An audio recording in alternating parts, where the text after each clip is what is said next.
I never thought my own father would look me straight in the eye and call me selfish and ungrateful, but that's exactly what happened during what should have been a peaceful Sunday dinner. The argument started when I finally said no to babysitting my golden stepsister Madison's 3 young children for yet another weekend. For months, I'd been providing free childcare every Friday through Sunday, while she gallivanted around town without a care in the world. When I refused to continue being her personal, unpaid nanny, my father delivered an ultimatum that would destroy our relationship forever. He told me I had 24 hours to apologize and get back in line, or he'd cut me off completely. What happened next completely shattered their illusion about who really held the power in this twisted family dynamic. My name is Pauline, and I'm 28 years old.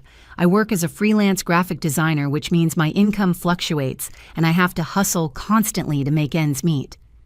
To understand how I ended up in this nightmare situation, I need to take you back to when my family fell apart and then got stitched back together in the most lopsided way imaginable. My parents divorced when I was 12 years old. The split was messy, filled with lawyers and custody battles that left me feeling like a pawn in their personal war. My mother moved to Oregon with her new boyfriend, leaving me with my father, Richard, in our small town outside of Denver. For 3 years, it was just the two of us figuring out how to navigate life without the woman who had held our household together. Then everything changed when my father met Diana at a church singles mixer. Diana was a widow with a 16-year-old daughter named Madison, and from the moment they walked into our lives, I could tell the family dynamics were about to shift dramatically. My father was so eager to create a new perfect family that he bent over backwards to make Diana and Madison feel welcomed and loved. Madison was everything I wasn't. She had long blonde hair that always looked like she'd just stepped out of a salon, bright blue eyes, and the kind of confidence that made adults gravitate toward her immediately. Where I was quiet and bookish, Madison was bubbly and social. Where I struggled with math and had to work hard for decent grades, Madison seemed to effortlessly excel at everything she touched. The favoritism started almost immediately after the wedding.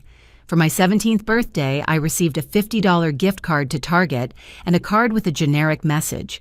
2 months later, for Madison's 19th birthday, my father bought her a brand new Honda Civic and threw a party that cost more than most people spend on their weddings. When I pointed out the inequality, my father explained that Madison was going through a difficult transition and needed extra support. College applications revealed the full extent of the preferential treatment. Despite my decent grades and involvement in the school newspaper, my father told me that money was tight and I'd need to take out student loans or find scholarships if I wanted to pursue higher education. Meanwhile, he paid for Madison's full tuition to Colorado State University, her room and board her meal plan, and even her sorority fees. When I confronted him about this obvious double standard, he said Madison had better grades and more potential for success. I worked 3 part-time jobs throughout college to pay for my education and living expenses. I delivered pizzas on weeknight evenings, worked at a coffee shop on weekend mornings, and did freelance graphic design whenever I could find clients. Meanwhile, Madison breezed through her communications degree without ever having to worry about money. She spent her summers traveling to Europe and her spring breaks in Cancun, all funded by our parents. After college, the pattern continued. Madison landed a job at a local marketing firm through connections my father had made for her. When she wanted to buy a house at 24, my father co-signed her mortgage and helped with the down payment. When I needed help with the security deposit for my tiny studio apartment, he told me it was time I learned to be financially independent. Madison met her husband Jake at work, and their wedding was a fairy tale affair that cost $30,000. My father walked her down the aisle with tears of pride in his eyes, giving a toast about how honored he was to have such an accomplished daughter. When I started dating my college boyfriend seriously, my father barely acknowledged the relationship and certainly never offered to help with any wedding planning or expenses. Now Madison is 26 years old with 3 children under the age of 6. She has 4-year-old twins named Emma and Ethan, who are energetic and demanding in the way that most preschoolers can be. Her youngest is 18-month-old baby Sophia, who is still adjusting to sleeping through the night and requires constant attention. Madison's house is a beautiful 4-bedroom colonial in the nicest neighborhood in town, complete with a perfectly manicured lawn and a swing set that probably cost more than my monthly rent. The babysitting requests started innocently enough about 8 months ago. Madison called me on a Thursday evening sounding frazzled and exhausted. She explained that Jake had surprised her with dinner reservations at an expensive restaurant for their anniversary, but their usual babysitter had canceled at the last minute. Could I possibly watch the kids for just a few hours on Friday night? She promised it would be quick and easy. I agreed because I genuinely wanted to help my stepsister and spend time with my nieces and nephew. The evening went reasonably well, though the twins were more rambunctious than I expected, and baby Sophia cried for most of the night. Madison and Jake returned home around midnight, gushing about their romantic dinner and thanking me profusely for the favor. What started as an occasional emergency babysitting request quickly escalated into a regular weekly commitment. Madison began calling me every Wednesday to ask if I could watch the children that upcoming weekend. The requests grew longer and more demanding. What had been a few hours on Friday night became Friday evening through Sunday afternoon. Madison would drop the kids off around 5 o'clock on Friday with diaper bags and overnight supplies, then disappear until late Sunday evening. The children are not easy to manage. Emma and Ethan have learned that they can get away with almost anything because Madison refuses to discipline them consistently. They throw tantrums when they don't get their way, refuse to eat the meals I prepare, and constantly test boundaries. Baby Sophia is still in diapers and requires feeding every few hours, including throughout the night. By Sunday evening, I'm completely exhausted and have accomplished none of my own weekend tasks or personal goals. Madison never offered to pay me for these extensive babysitting services, despite knowing that I struggle financially as a freelance designer. When I hesitantly brought up the topic of compensation a few months ago, she laughed and said that family doesn't charge family for helping out. She reminded me how lucky I was to spend quality time with the children and suggested that the experience would be good practice for when I eventually have kids of my own. The breaking point should have come months ago, but I kept telling myself that family means making sacrifices for each other. I canceled dates, missed social events with friends, and turned down potential work opportunities because I was committed to watching Madison's children every single weekend. My own life started to feel like it was on hold, revolving entirely around my stepsister's needs and schedule. Then last month, I discovered something that made my blood boil with anger and betrayal. I was scrolling through social media when I saw a post from one of Madison's friends thanking her for recommending such a wonderful babysitter. The post included a photo of a woman I'd never met playing with children I didn't recognize. Curious, I clicked through to read the comments and discovered that Madison had been advertising my babysitting services to her social circle, charging $15 per hour per child for my time. Madison had been telling her friends that I was a professional childcare provider who loved working with kids and offered flexible scheduling. She was pocketing between $45 and $60 per hour, while I provided free labor, and she never mentioned that I was her stepsister or that I wasn't actually aware of this business arrangement. When I calculated the math, I realized that Madison had probably made several $100s by essentially renting out my time and energy without my knowledge or consent. After discovering Madison's secret babysitting business, I should have confronted her immediately and put an end to the exploitation. Instead, I convinced myself that maybe there had been some kind of misunderstanding. Perhaps her friends had misinterpreted casual comments about my willingness to help with childcare. I decided to give Madison the benefit of the doubt and continue with our weekend arrangement while paying closer attention to any suspicious behavior. The requests became increasingly unreasonable over the following weeks. What had started as occasional evening babysitting had morphed into full weekend commitments that left me feeling like a live-in nanny. Madison would call me on Thursday evenings with elaborate plans for her upcoming weekend adventures, casually mentioning that she'd need me to watch the kids from Friday evening until Sunday night. These weren't emergency situations or special occasions anymore. Madison was treating me like her personal childcare service for routine activities like shopping trips, spa days, and social gatherings. She would drop off Emma Ethan and baby Sophia with minimal instructions and maximum expectations. The children came with bags full of supplies, but Madison never included enough diapers formula or appropriate clothing for the extended stays. The kids' behavior grew more challenging as they became accustomed to spending entire weekends at my small apartment. Emma and Ethan started referring to my place as their second home and began leaving toys, books, and personal belongings scattered throughout my living space. They expected me to have their favorite snacks available and threw dramatic tantrums when I couldn't provide the specific brands or flavors they preferred. Baby Sophia's sleep schedule was completely disrupted by these frequent overnight stays. She would cry for hours on Friday nights, missing her familiar crib and normal bedtime routine. I spent countless midnight hours pacing around my apartment with a screaming infant trying to soothe her while the twins complained about being kept awake. By Saturday morning, all four of us were exhausted and cranky. Madison never acknowledged the physical and emotional toll these extended babysitting sessions took on me. She would breeze in on Sunday evenings perfectly refreshed from her weekend of relaxation and cheerfully collect her children without asking how things had gone or whether I needed any support. She acted as though I should be grateful for the opportunity to bond with my nieces and nephew, completely ignoring the fact that I was sacrificing my own life for her convenience. My freelance graphic design work began suffering because I couldn't focus on client projects during the weekends when the children were with me. I missed deadlines, turned down lucrative opportunities, and lost potential long-term contracts because I wasn't available for meetings or consultations on Saturdays and Sundays. My income dropped significantly, but Madison seemed oblivious to the financial impact her demands were having on my career. Dating became virtually impossible when every weekend was consumed by childcare responsibilities. I had to cancel romantic dinners, skip social events, and decline invitations to parties or gatherings.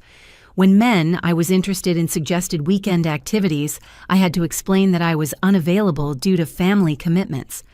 Several promising relationships fizzled out because potential partners assumed I wasn't truly interested in spending time with them. My friendships also suffered under the strain of constant babysitting obligations. Friends stopped inviting me to weekend brunches, shopping trips, or hiking adventures because they knew I'd have to decline.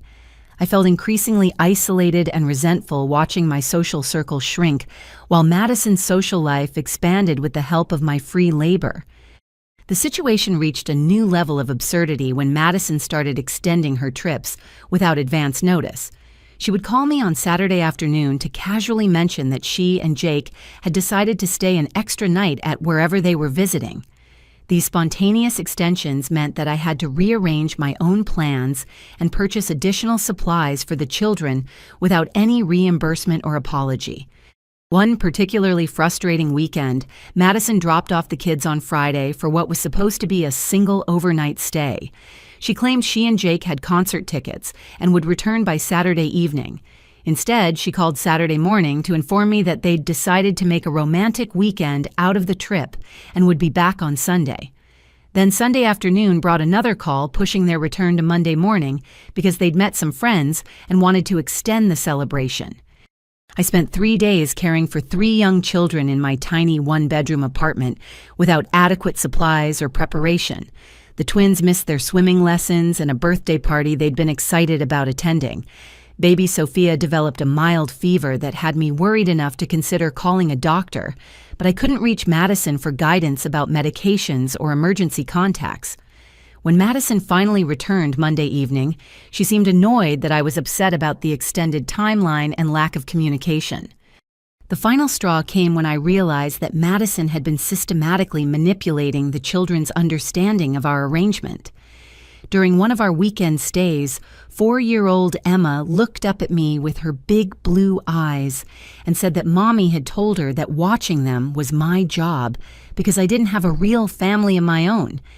Ethan chimed in to add that Mommy had explained that I was their second mommy and that taking care of them was what made me happy.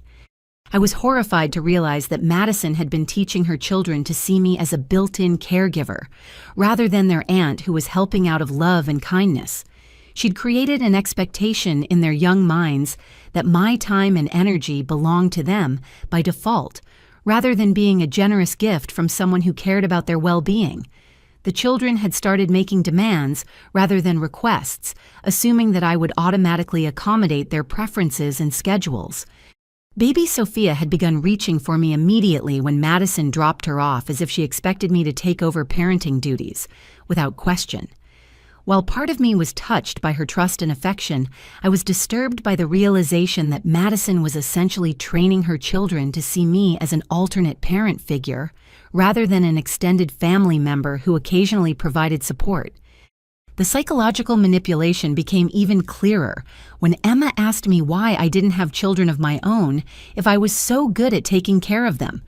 When I explained that I wasn't married and hadn't decided whether I wanted to become a mother, she innocently repeated something Madison had obviously told her, that some people are born to take care of other people's children because that's their special purpose in life.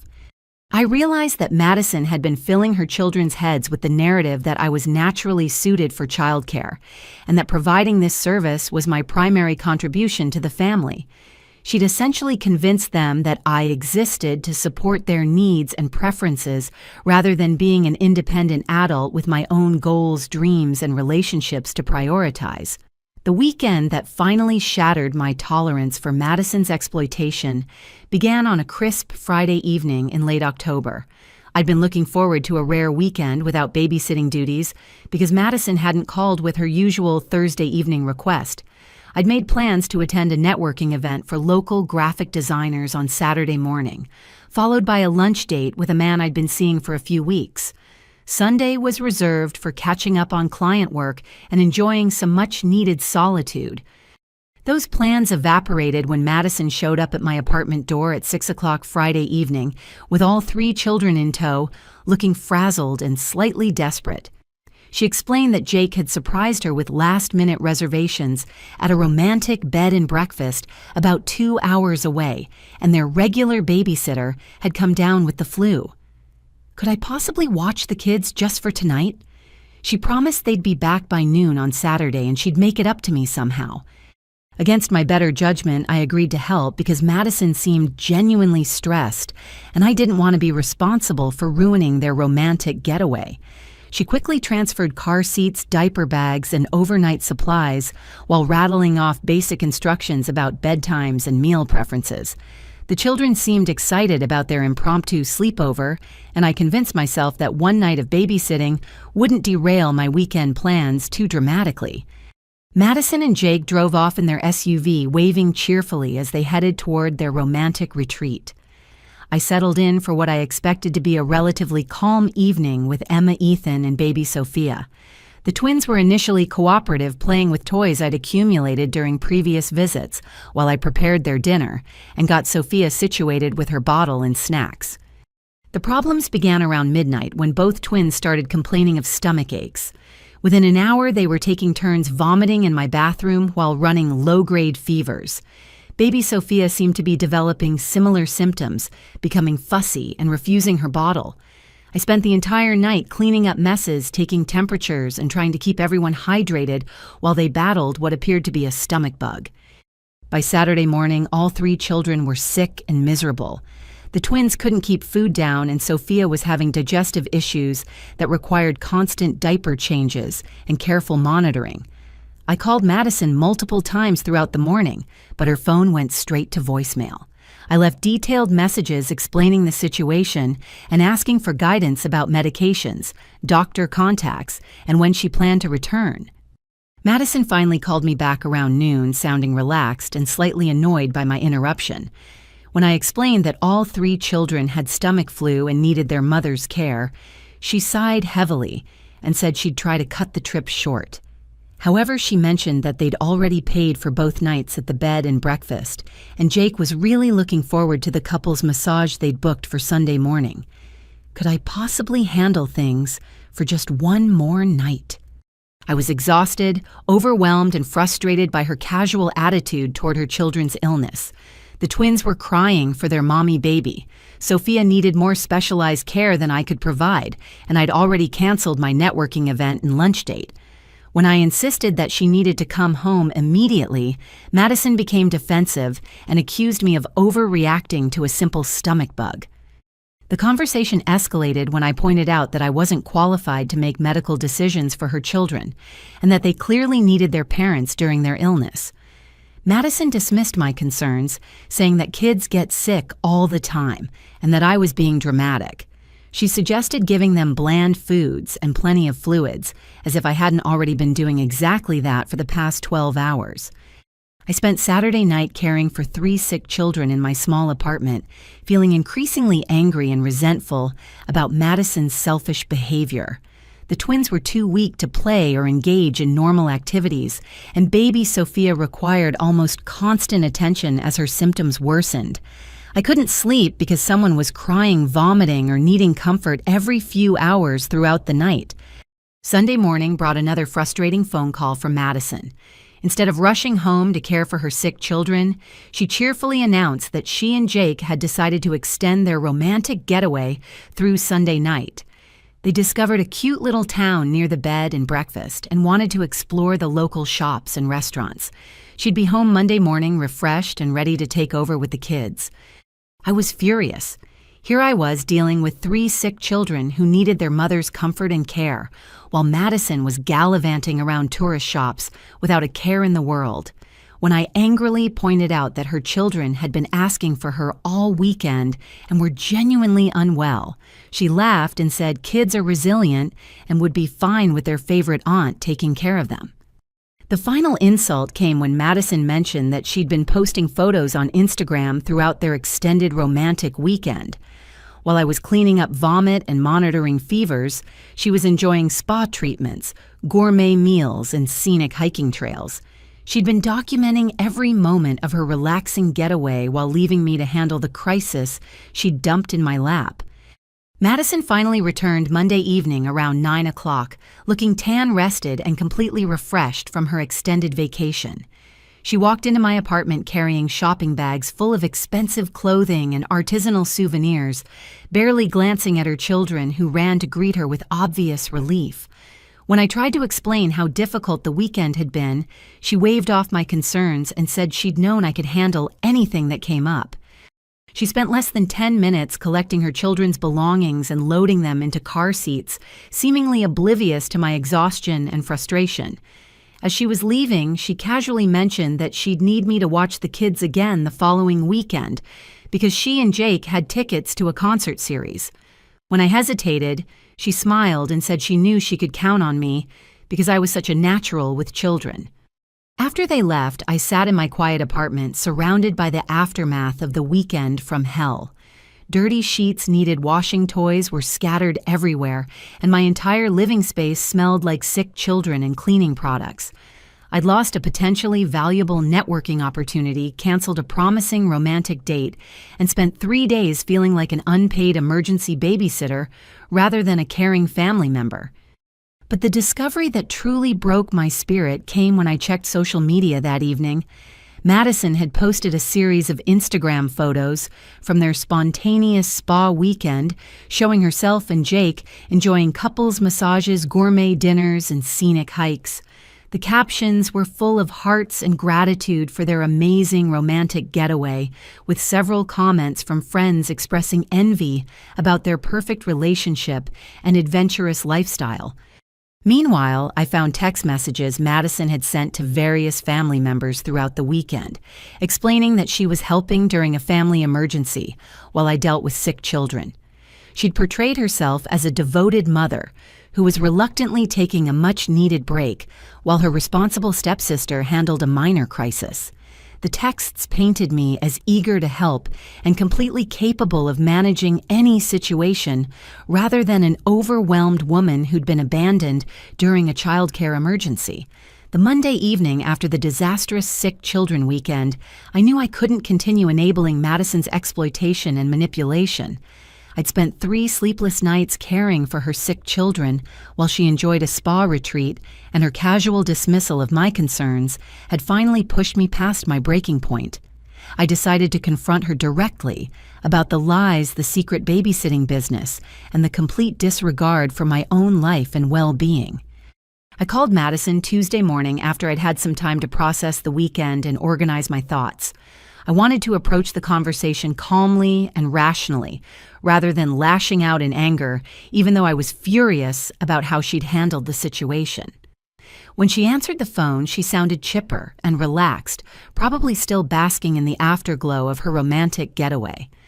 I started by asking how the children were feeling and whether they'd fully recovered from their stomach bug. Madison casually mentioned that they seemed fine, though Emma had stayed home from preschool as a precaution.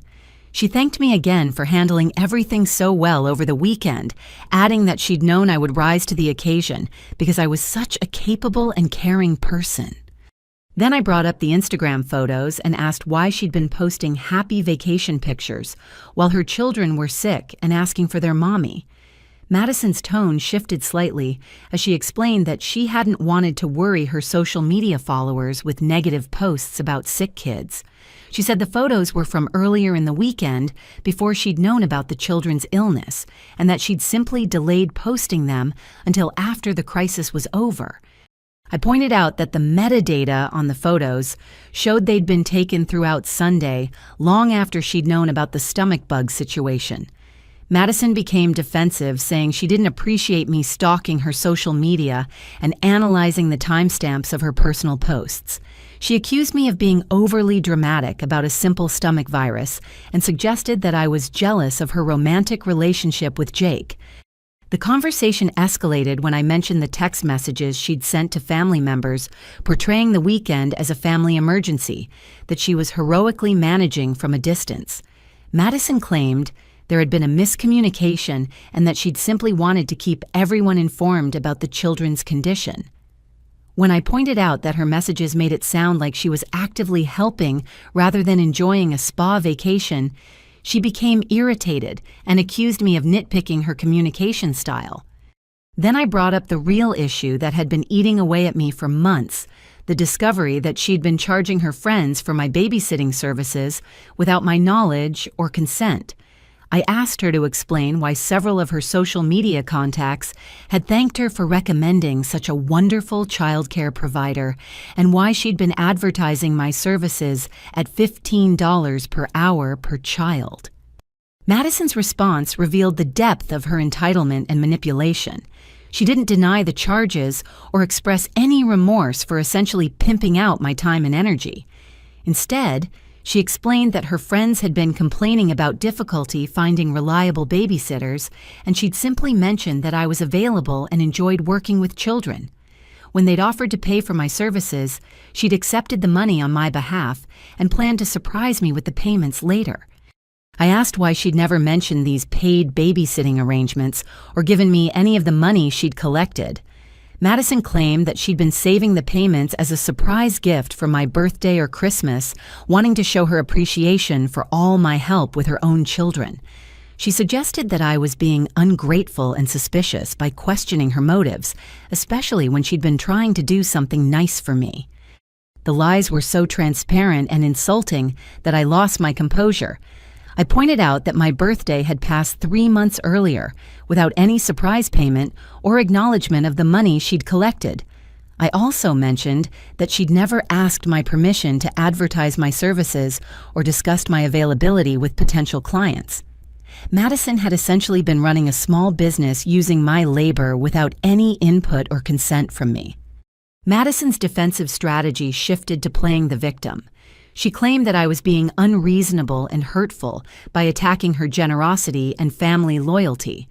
She reminded me of all the times she'd included me in family activities and made me feel welcome in their home. According to her version of events, she'd been trying to help me build a babysitting clientele, while also supporting her friends who needed reliable childcare. When I pointed out that she'd never offered to pay me for watching her own children during my countless weekend commitments, Madison became indignant. She said that family doesn't charge family for acts of love and service. She reminded me that I'd always seemed happy to spend time with Emma, Ethan, and baby Sophia, and that I'd never mentioned wanting financial compensation for helping with childcare. I explained that there's a significant difference between occasionally helping family members and being expected to provide free professional services every single weekend. Madison had turned me into her personal unpaid nanny while charging others for the same services, creating a system where everyone benefited financially except the person actually doing the work. The conversation reached its climax when Madison accused me of being jealous of her happy family life and successful marriage. She suggested that I was looking for reasons to criticize her because I was bitter about being single and childless at 28. According to Madison, I should be grateful for the opportunity to spend time with children and gain experience that would help me in my own future relationships. This accusation was particularly painful because it revealed how little Madison understood or respected my life choices. I'd been prioritizing my career and personal growth rather than rushing into marriage and motherhood, but she viewed my independence as a character flaw that needed to be fixed through involuntary childcare experience. I firmly told Madison that I would no longer be available for weekend babysitting duties, effective immediately. I explained that I needed to focus on my own career and relationships rather than providing free childcare services that were preventing me from building the life I wanted. Madison could find paid babysitters or adjust her social calendar to accommodate her responsibilities as a mother. Madison's reaction was swift and dramatic. She accused me of abandoning her children when they needed family support the most. She claimed that I was being selfish and ungrateful after everything she and Jake had done to welcome me into their family. According to Madison, I was punishing innocent children because of some perceived slight that existed only in my imagination. She threatened to tell our parents about my unreasonable demands and selfish attitude. Madison said she'd always known I was jealous of her relationship with our father, and that this babysitting conflict was just another example of my inability to be happy for family members who were more successful and fulfilled than I was. The phone call ended with Madison hanging up on me after declaring that she'd never ask me for help again since I'd made it clear that I didn't care about her children's well-being or our family relationships. Within minutes, I could see her typing angry messages on social media and knew that she was already crafting her version of events to share with mutual friends and family members. I felt a mixture of relief and dread as I processed the confrontation. Relief because I'd finally stood up for myself and set clear boundaries about the exploitation that had been consuming my life for months. Dread because I knew Madison would retaliate by painting me as the villain in this story, and that our family dynamics were about to become significantly more complicated and painful. Less than an hour after my confrontation with Madison ended, my phone rang with a call that would change everything. My father's name appeared on the screen, and I could tell from his tone before he even spoke that Madison had already reached him with her version of the events. Richard's voice was cold and disappointed in a way that brought back painful memories of childhood lectures about responsibility and family loyalty. He didn't waste time with pleasantries or ask for my side of the story. Instead, he launched immediately into a speech about how ashamed and disgusted he was by my behavior toward Madison and the children. According to the story he'd been told, I had cruelly abandoned 3 sick children during a family emergency, and then attacked their mother with unreasonable demands and accusations when she returned from helping with the crisis. I tried to interrupt and explain what had actually happened over the weekend, but Richard cut me off with an irritated sigh. He said he didn't want to hear excuses or justifications for what he considered inexcusable behavior toward innocent children who loved and trusted me. In his mind, Madison had been dealing with a childcare emergency while I threw tantrums about compensation and made selfish demands that put my own convenience above family obligations. The conversation grew more heated as Richard explained his perspective on family relationships and mutual support. He reminded me that Madison had always been welcoming and generous, including me in holiday celebrations, and treating me like a real sister rather than just a stepsister. According to him, I was being ungrateful and petty by refusing to help during times of need, especially when Madison had never asked for anything unreasonable or taken advantage of my willingness to assist. When I mentioned the money Madison had been collecting by charging her friends for my babysitting services, Richard dismissed it as a misunderstanding that I was blowing out of proportion. He suggested that Madison had probably been planning to share those payments with me eventually, and that I was being paranoid and suspicious by assuming malicious intent. Family members should give each other the benefit of the doubt, rather than looking for reasons to feel victimized or exploited. I explained that I'd been providing free childcare every single weekend for months, while Madison enjoyed an active social life funded by my unpaid labor. Richard's response revealed just how skewed his perception of the situation had become. He said that spending time with nieces and nephews was a privilege, not a burden, and that most people would be honored to play such an important role in children's lives. According to Richard, I was being selfish and short-sighted by prioritizing my own entertainment and career goals over family relationships that would last a lifetime. He reminded me that Madison was a hard-working mother who deserved support from extended family members, especially those who didn't have children of their own to occupy their time and energy. The conversation took an even more painful turn when Richard began comparing me unfavorably to Madison in terms of character and life accomplishments. He pointed out that Madison had successfully balanced marriage, motherhood, and career responsibilities while maintaining close family relationships.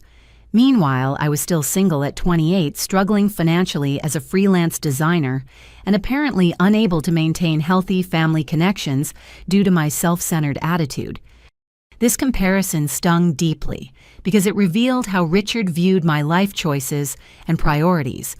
Instead of respecting my focus on building a career and maintaining independence, he saw my single status and financial struggles as evidence of personal failures that made me less valuable than Madison's traditional family structure and suburban success. When I tried to explain that Madison's lifestyle was partially subsidized by the free childcare I provided, Richard became angry and defensive. He accused me of being jealous of Madison's happiness and looking for ways to undermine her success. According to him, I was using petty complaints about babysitting to mask deeper resentment about Madison's achievements in areas where I had apparently failed. The ultimatum came after nearly 30 minutes of increasingly hostile conversation. Richard's voice became formal and cold as he outlined my options with military precision. I had exactly 24 hours to call Madison, offer a sincere apology for my unreasonable behavior, and commit to resuming my regular childcare assistance whenever she needed support with the children. If I chose to apologize and return to my previous role as the helpful stepsister, Richard would consider the matter closed, and we could move forward as a family. However, if I continued to be stubborn and selfish about my responsibilities to Madison and the children, he would have no choice but to reevaluate my place in the family structure. The threat was clear: apologize and submit to Madison's demands, or face complete rejection from the only parent I had left. Richard explained that he couldn't continue supporting someone who refused to contribute positively to family harmony and relationships. He'd raised me to be a caring and generous person, and my recent behavior suggested that I'd lost sight of those values in favor of selfish pursuits. When I asked what he meant by reevaluating my place in the family, Richard became even more specific about the consequences of defying his ultimatum. He would cut off all financial support, including the occasional help with car repairs or medical expenses that had provided a small safety net during my freelance career struggles. More importantly, he would stop considering me a daughter and family member, effectively disowning me for refusing to fulfill my obligations to Madison and her children. The conversation ended with Richard explaining that he'd built a beautiful blended family with Diana and Madison, and he wouldn't allow me to destroy that harmony with petty complaints and unreasonable demands. I had until the same time tomorrow evening to make my decision and call him with my choice. He hoped I would come to my senses and remember the values he'd tried to instill in me throughout my childhood. After hanging up, I sat in stunned silence trying to process what had just happened. My father had essentially given me an ultimatum to continue being exploited by Madison or lose my family entirely. He dismissed my legitimate concerns about being taken advantage of and instead painted me as a jealous troublemaker who was attacking an innocent mother and her children. But the most devastating revelation came buried in Richard's angry lecture about family finances and support. Almost as an afterthought, he mentioned that I shouldn't expect the same level of financial assistance that Madison received, because their situations were different and Madison had greater responsibilities as a mother and wife. When I pressed him to explain what he meant, Richard revealed information that shattered my understanding of the family financial dynamics. For the past 3 years, he'd been secretly paying Madison's mortgage payments because Jake's income wasn't sufficient to cover their housing costs. He'd also been making her car payments and providing monthly allowances to help with childcare and household expenses. While I'd been struggling to pay off student loans and build my freelance business without any family support, Richard had been subsidizing Madison's entire lifestyle to the tune of several $1,000s per month. The beautiful house, the new cars, the frequent date nights and weekend getaways had all been funded through secret financial support that I'd never known existed. Richard justified this disparity by explaining that Madison had children to support and deserved help maintaining stability for her family. Meanwhile, I was a single adult who should be capable of supporting myself without ongoing parental assistance. The irony was lost on him that Madison's ability to maintain her perfect lifestyle was partially dependent on both his secret financial support and my unpaid childcare services. The revelation explained so much about the family dynamics I'd never understood. Madison's confidence and entitlement made sense when I realized she'd never actually experienced financial stress or independence. Her casual attitude toward my time and energy was easier to understand when I knew she'd been receiving thousands of dollars in family support, while I'd been told to figure things out on my own. I realized that Richard's ultimatum wasn't really about family harmony or children's well-being.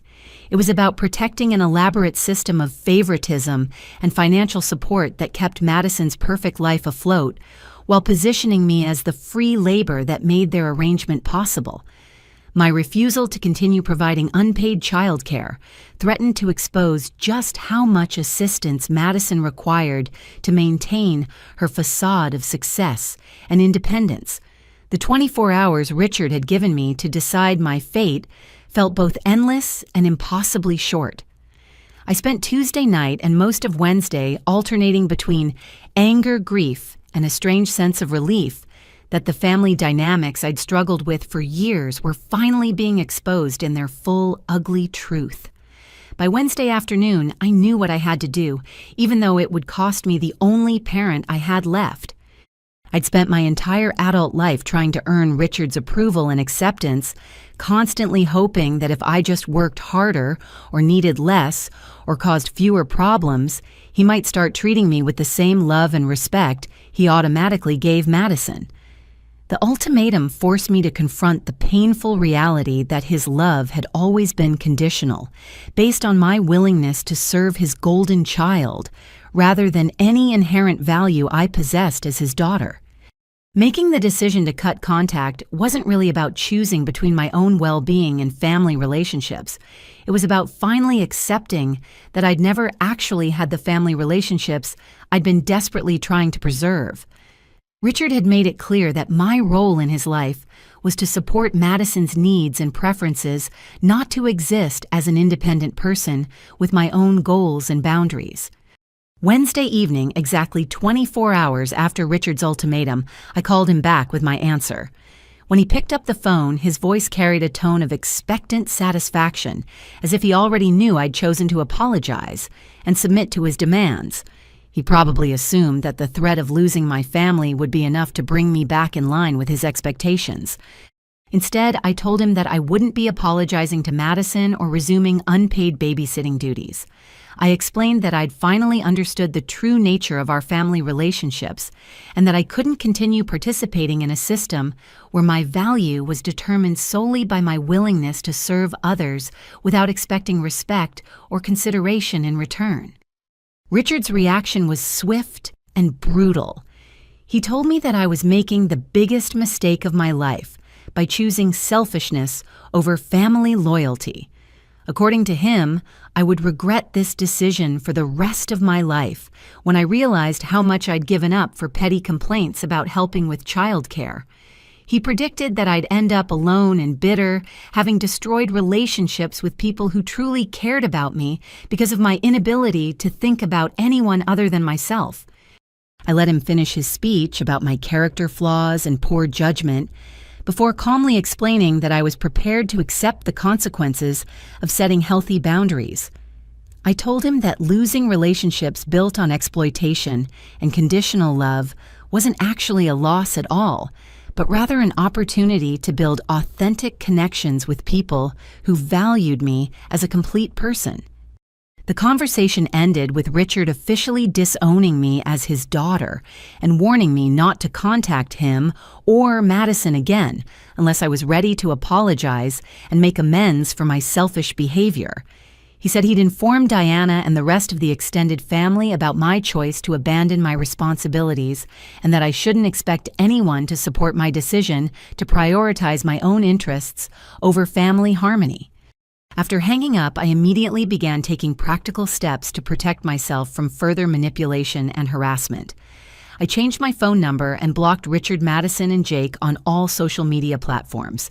I didn't want to give them opportunities to continue pressuring me or attempting to guilt me into returning to their exploitative arrangement. Finding a new apartment became my top priority because I knew Madison had keys to my current place and wouldn't hesitate to use them for surprise visits or dramatic confrontations. I'd been saving money for months with the goal of upgrading my living situation, and this crisis provided the motivation I needed to actually make the move across town to a larger space in a different neighborhood. The new apartment was a one-bedroom unit in a complex that offered better security and amenities than my previous studio. More importantly, it represented a fresh start in a location where Madison couldn't just show up unannounced with her children and expect me to provide emergency babysitting services. The distance felt symbolic as well as practical, creating physical space that matched the emotional boundaries I was finally learning to maintain. I threw myself into my graphic design work with an intensity I hadn't felt in months.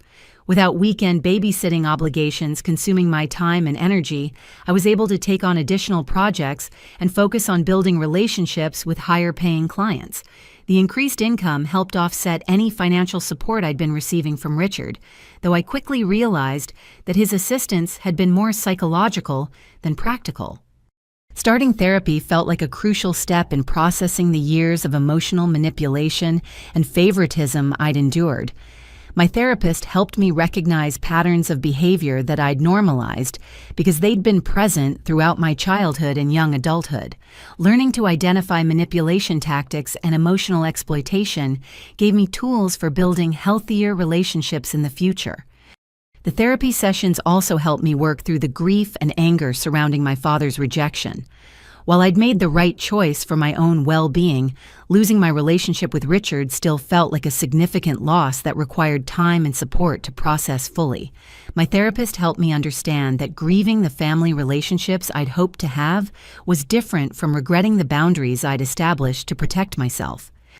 3 weeks after cutting contact, I received an unexpected phone call from Diana Madison's mother and my former stepmother. Her voice sounded tired and stressed as she explained that she'd been thinking about the family conflict and wanted to share some information that might help me understand what had been happening behind the scenes. Diana revealed that she'd been documenting Madison's lies and manipulative behavior for several months because she'd become increasingly concerned about patterns she was observing. As Madison's mother, she'd initially tried to dismiss the warning signs and make excuses for behavior that she knew was becoming problematic. According to Diana, Madison had been lying to everyone in the family about various aspects of her life and relationships. The babysitting arrangement with me was just one example of how Madison manipulated situations to her advantage while portraying herself as a victim or hero, depending on what served her purposes best. Diana had been keeping notes about discrepancies in Madison's stories because she'd started to worry that her daughter might have developed serious issues with honesty and empathy.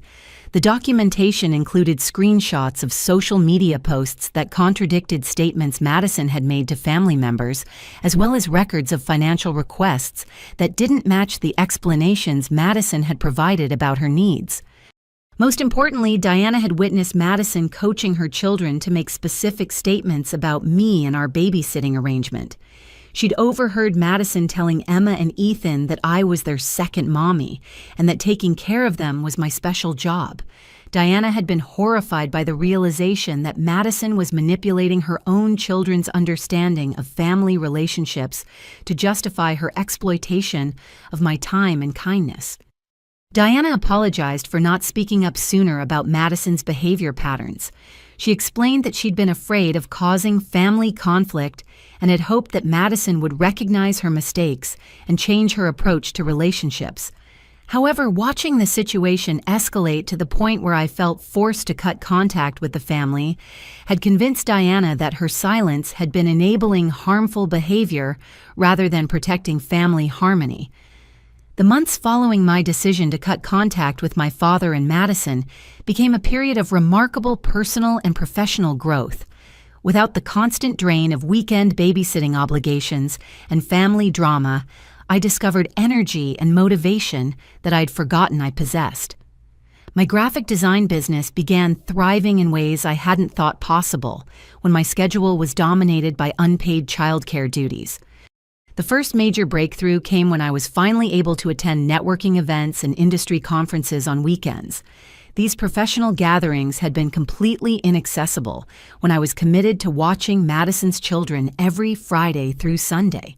Now I could build relationships with potential clients, learn about new design trends, and establish myself within the local creative community.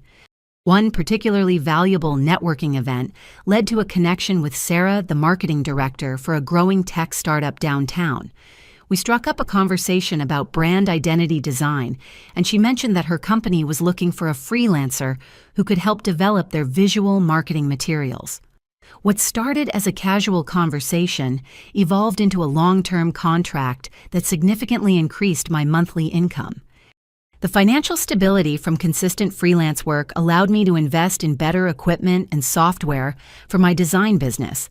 I purchased a high-end computer system, professional design software subscriptions, and a larger monitor that made detailed work much more efficient.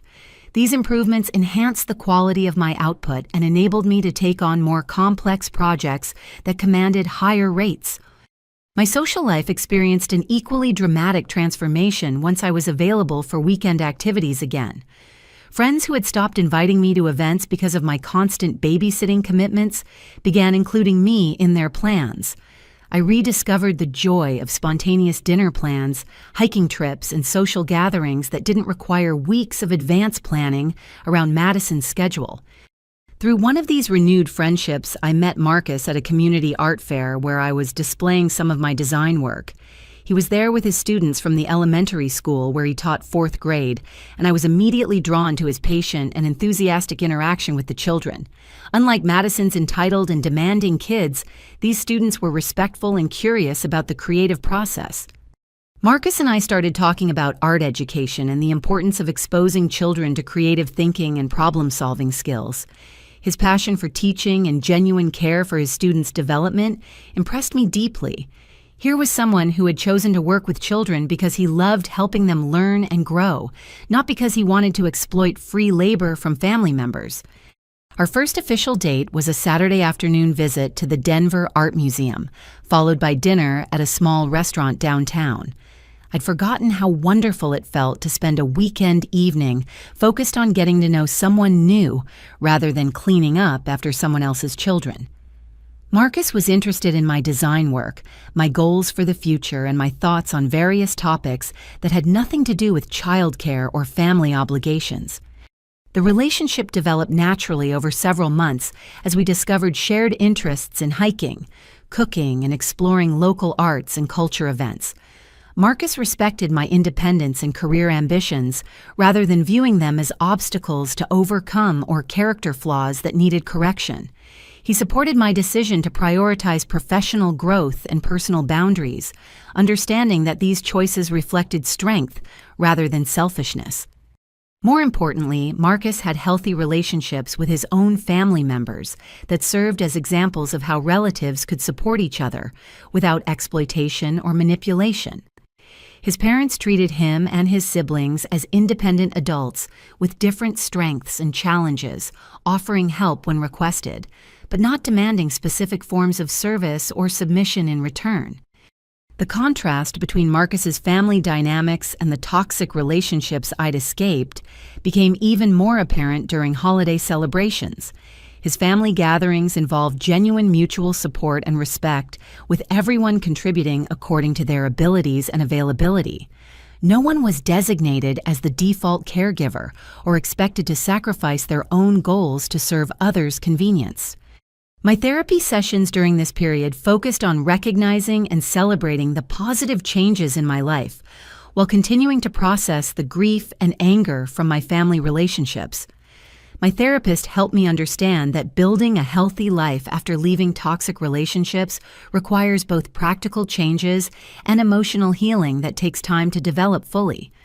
One of the most significant realizations from therapy was understanding how much my self-worth had been tied to my willingness to serve others, even when that service came at great personal cost.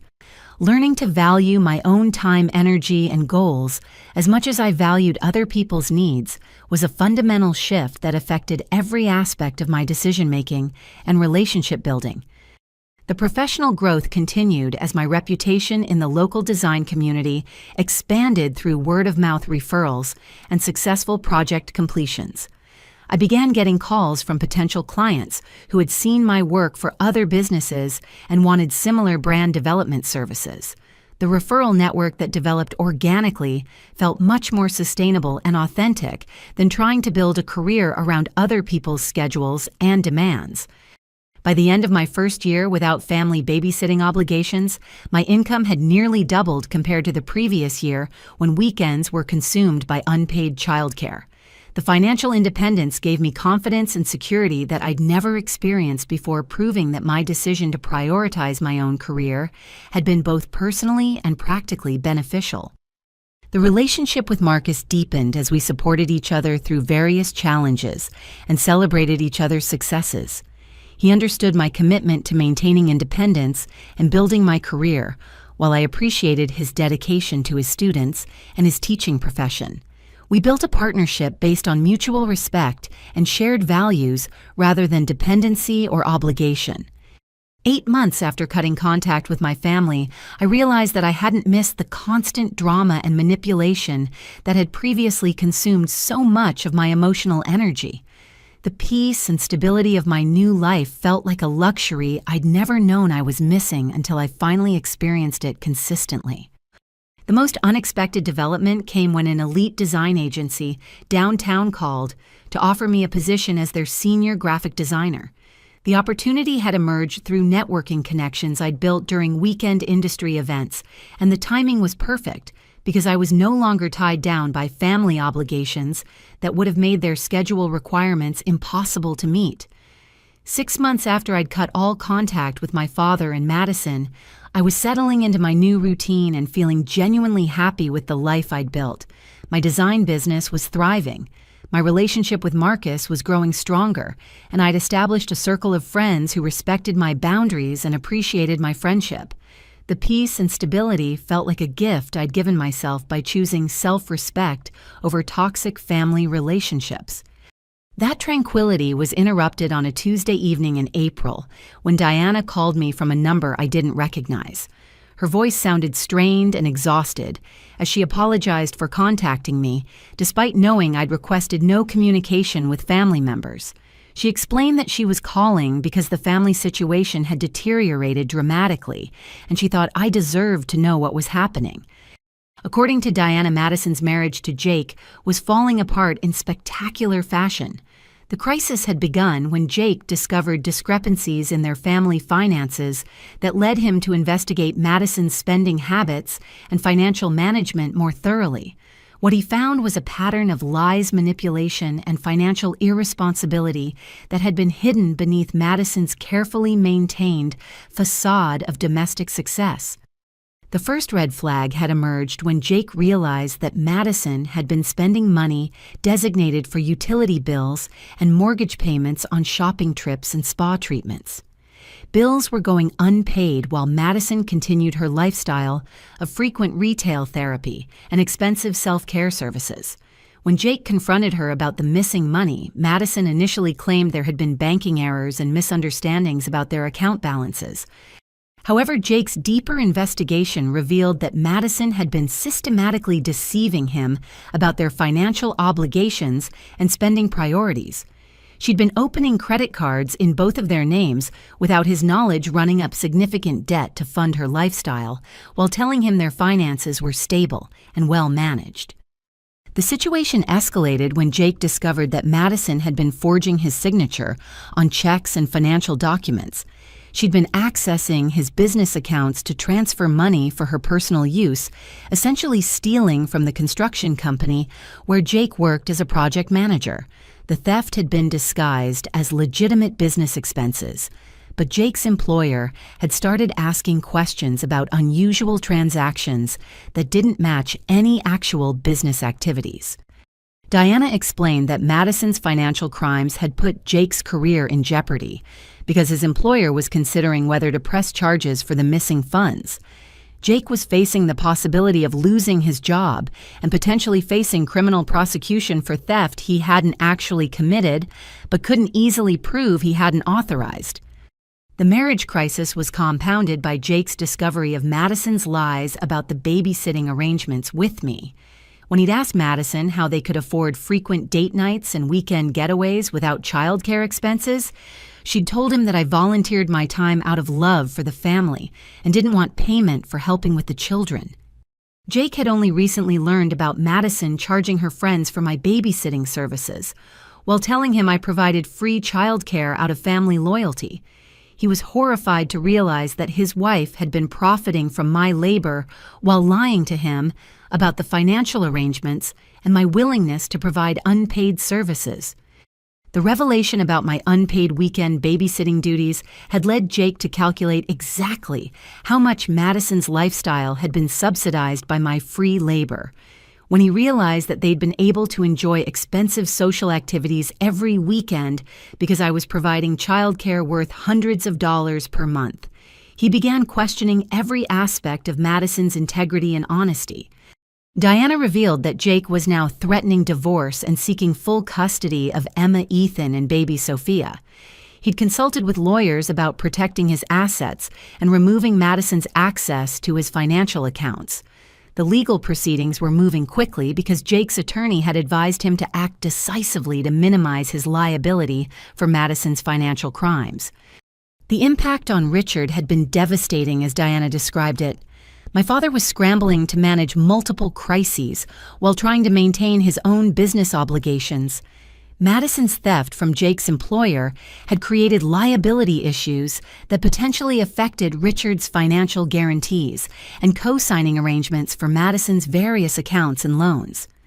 More troubling was Diana's revelation that Madison had been forging Richard's signature on checks from his business account as well. The theft had been ongoing for months, with Madison taking money intended for business expenses and using it to fund her shopping and entertainment habits. Richard's accountant had discovered the missing funds during a routine audit, creating potential legal and tax complications that threatened his business's stability.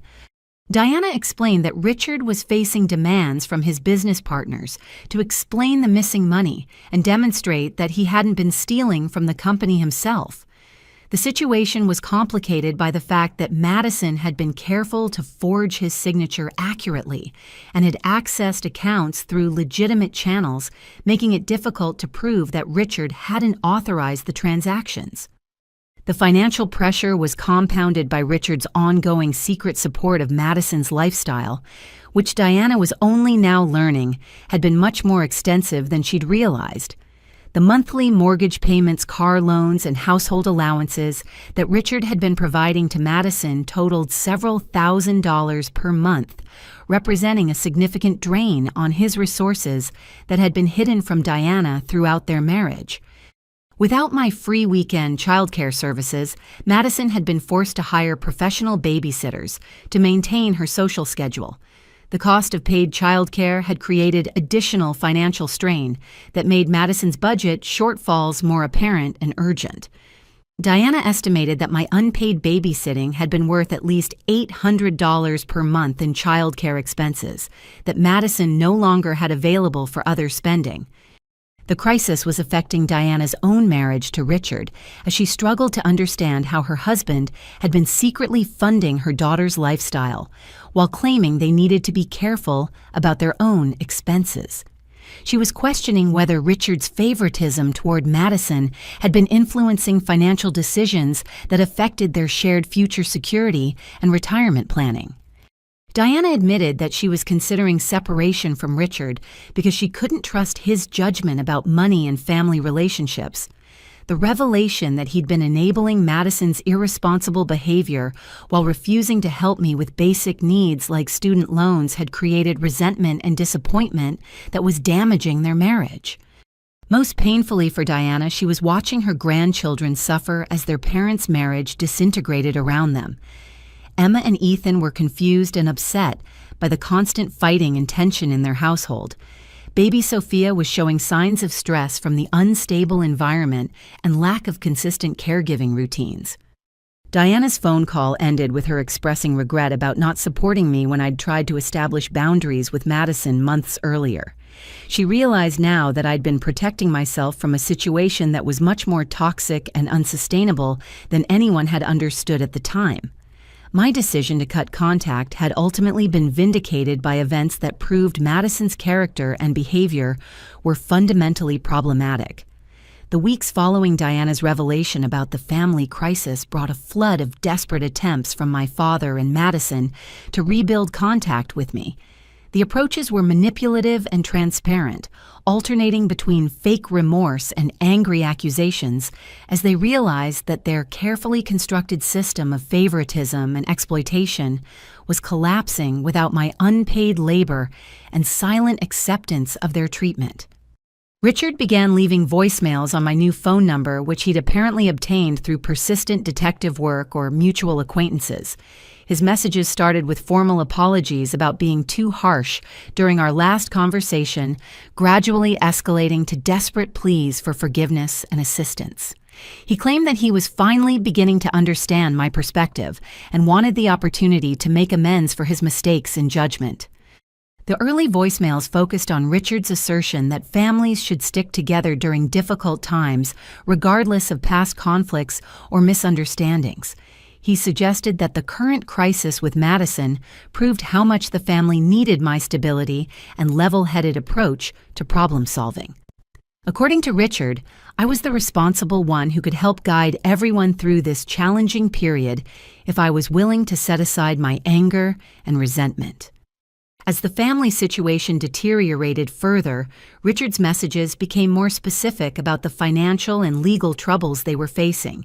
He admitted that Madison had made serious mistakes with money and relationships, but argued that abandoning her during her darkest hour would make me no better than the people who had hurt me in the past.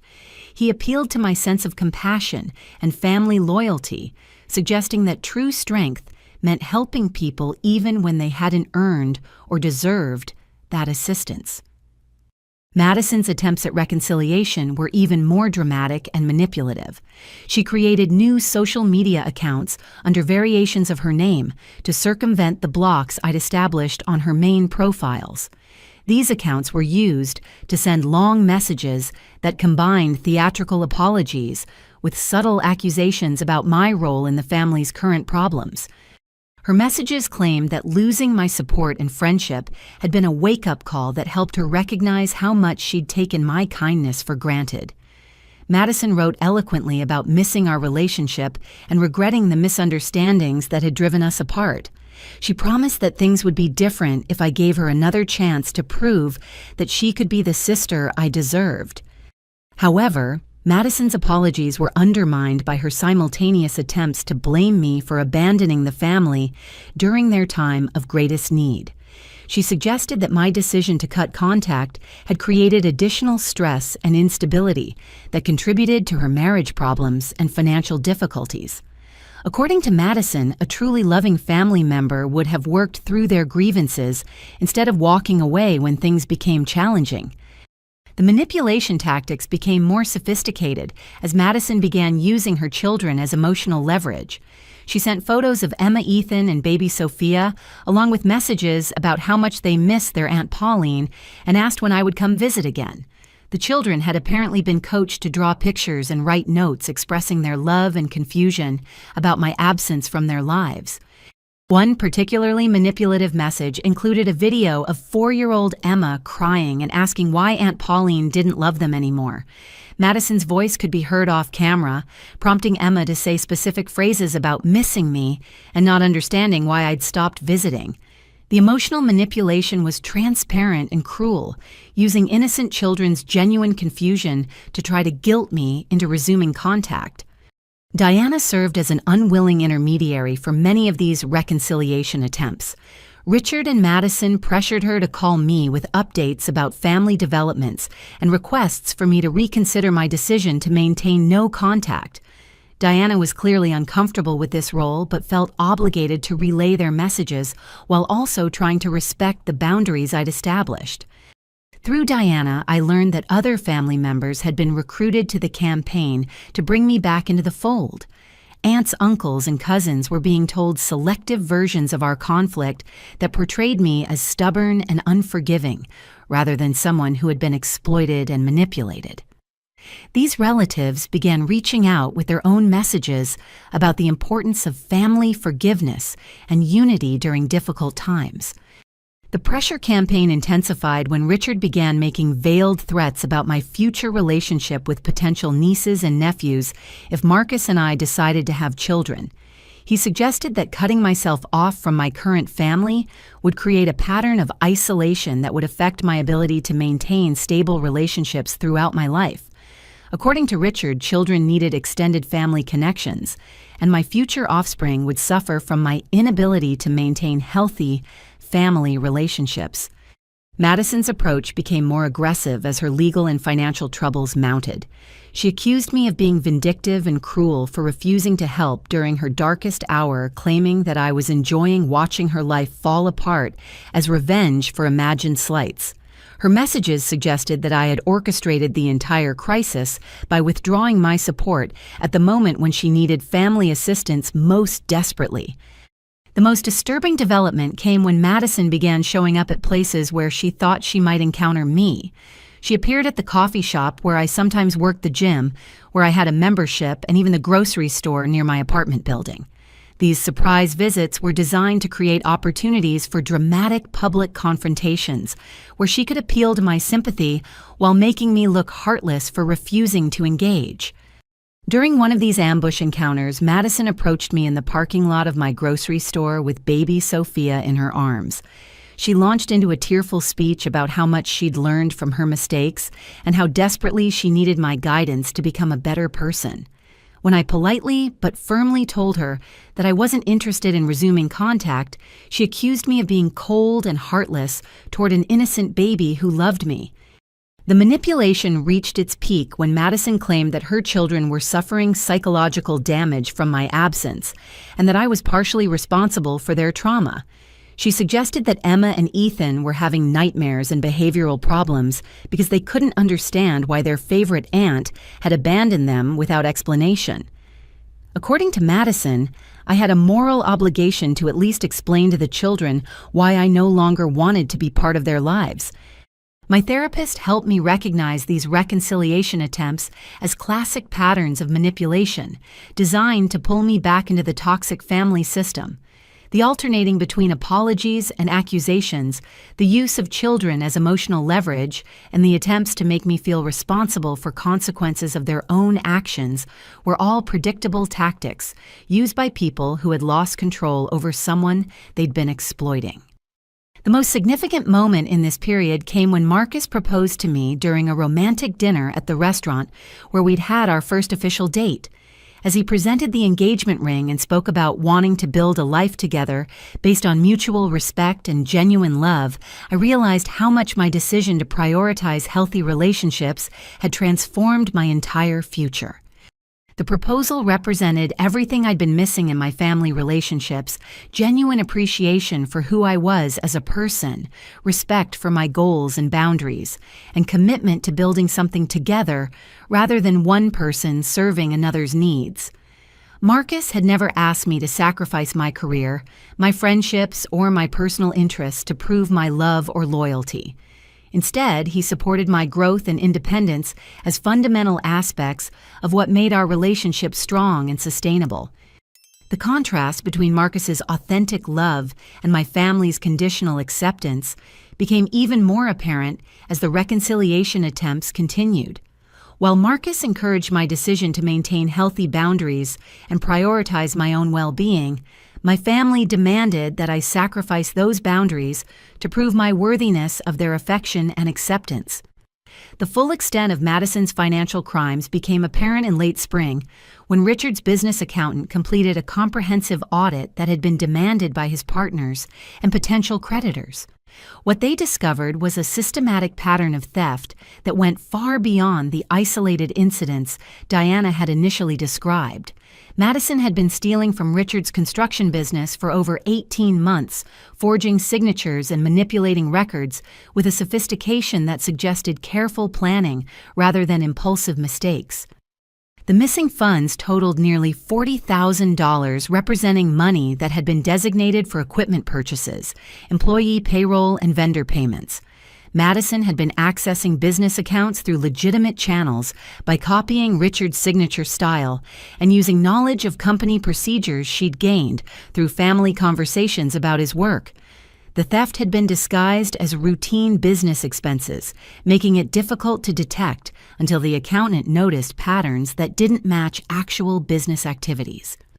Richard's business partners were furious when they learned about the missing money and demanded immediate repayment along with Richard's resignation from active management of the company. They threatened criminal prosecution and civil lawsuits if the stolen funds weren't restored within 30 days. The ultimatum forced Richard to liquidate his personal retirement savings and take out a second mortgage on his house to cover the missing money and legal fees. The financial pressure was compounded by the discovery that Madison had also been forging Richard's signature on personal checks and credit applications. She'd opened several credit cards using his information and had been making cash advances that she'd hidden by intercepting mail and managing online account access. The identity theft added another layer of legal complexity that required expensive attorney consultation and credit monitoring services. Jake's divorce proceedings moved forward aggressively as his lawyer gathered evidence of Madison's financial crimes and deceptive behavior. The documentation included bank records showing unauthorized transfers, forged signatures on legal documents, and evidence of the secret babysitting business, where Madison had been profiting from my unpaid labor. Jake's attorney used this evidence to argue that Madison was unfit for joint custody and that her children would be better protected under his sole guardianship. The custody battle revealed additional disturbing information about Madison's parenting practices and relationship with reality. Jake's lawyer presented evidence that Madison had been coaching the children to make false statements about their living situation, their relationship with me, and their father's behavior. The manipulation extended to teaching Emma and Ethan to repeat specific phrases that would support Madison's version of events during custody evaluations and court proceedings. Child psychologists who evaluated the family situation noted that the children showed signs of emotional confusion and stress related to their mother's inconsistent messages about family relationships and responsibilities. Emma and Ethan had been told different versions of why I was no longer part of their lives, ranging from claims that I was too busy with work to suggestions that I didn't love them anymore. The conflicting explanations had created anxiety and behavioral problems that required professional intervention.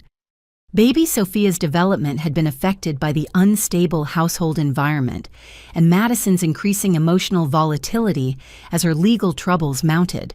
The 18-month-old showed signs of attachment difficulties and regression in developmental milestones that concerned pediatric specialists. The stress of constant fighting and financial uncertainty had disrupted her sleep patterns and feeding routines in ways that required careful management and consistency. The investigation into Jake's workplace theft revealed that Madison had been more sophisticated in her financial crimes than anyone had initially realized. She'd been studying his work patterns and business procedures for months to understand how to access company accounts without triggering immediate detection. The planning involved showed a level of premeditation that made her actions felony charges rather than misdemeanor financial mismanagement. Jake's employer decided to press criminal charges for embezzlement and fraud, partly to protect the company's reputation, and partly to demonstrate that employee theft would be prosecuted to the full extent of the law. The charges carried potential jail time of 3 to 7 years, depending on the total amount stolen and Madison's criminal history. The legal proceedings would be public record, adding humiliation and social consequences to the financial and legal penalties. Richard's business reputation in the construction industry suffered significant damage as word spread about the missing funds and family legal troubles. Potential clients began questioning his judgment and financial management capabilities, leading to canceled contracts and reduced bidding opportunities. The company that had taken him decades to build was facing potential bankruptcy due to Madison's theft and the resulting legal complications. The Internal Revenue Service became involved when discrepancies in business expense reporting were discovered during the audit process. Madison's theft had been partially disguised as legitimate business deductions, creating tax liability issues that required professional accounting assistance and potential penalty payments. The IRS investigation added federal implications to what had started as family financial mismanagement. Diana filed for legal separation from Richard in June, unable to handle the stress and embarrassment of her daughter's criminal behavior and her husband's enabling financial support. She discovered that Richard had been secretly borrowing against their shared assets to fund Madison's lifestyle, putting Diana's own retirement security at risk without her knowledge or consent. The betrayal of trust had damaged their marriage beyond repair. The separation proceedings revealed the full extent of Richard's secret financial support for Madison over the years.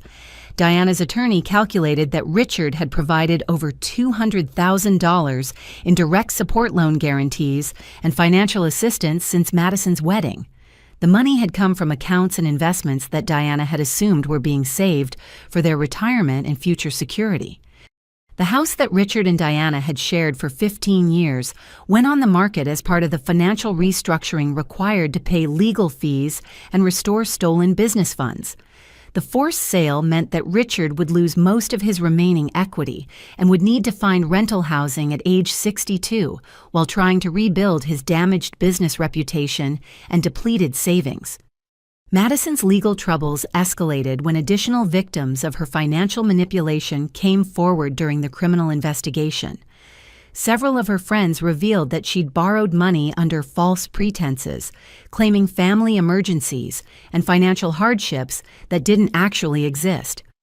The pattern of deception included forged documents and fabricated stories designed to elicit sympathy and financial assistance from multiple sources.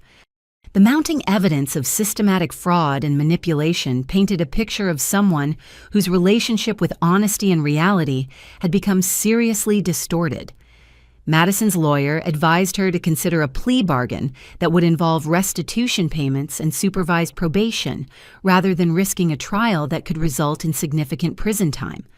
The legal strategy required admitting guilt and accepting responsibility for actions that Madison had been denying and minimizing throughout the investigation.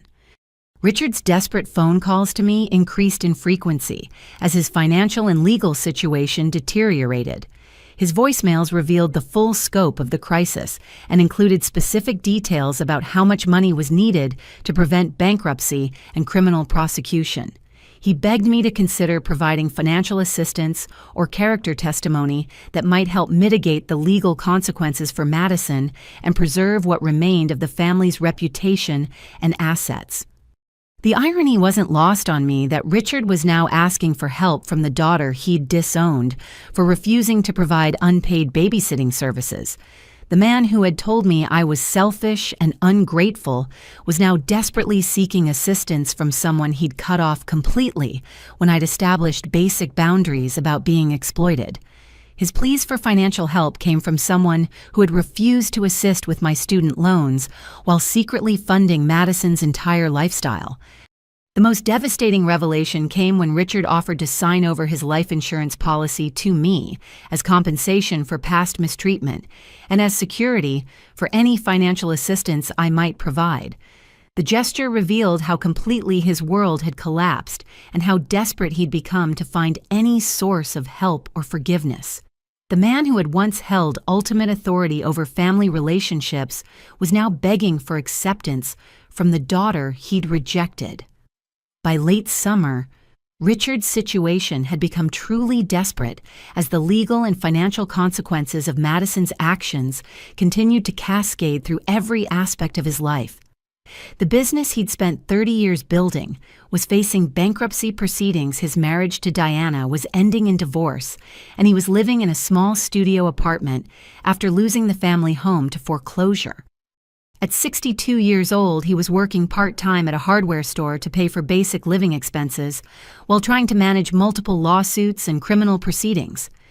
The phone call that changed everything came on a humid Thursday evening in August.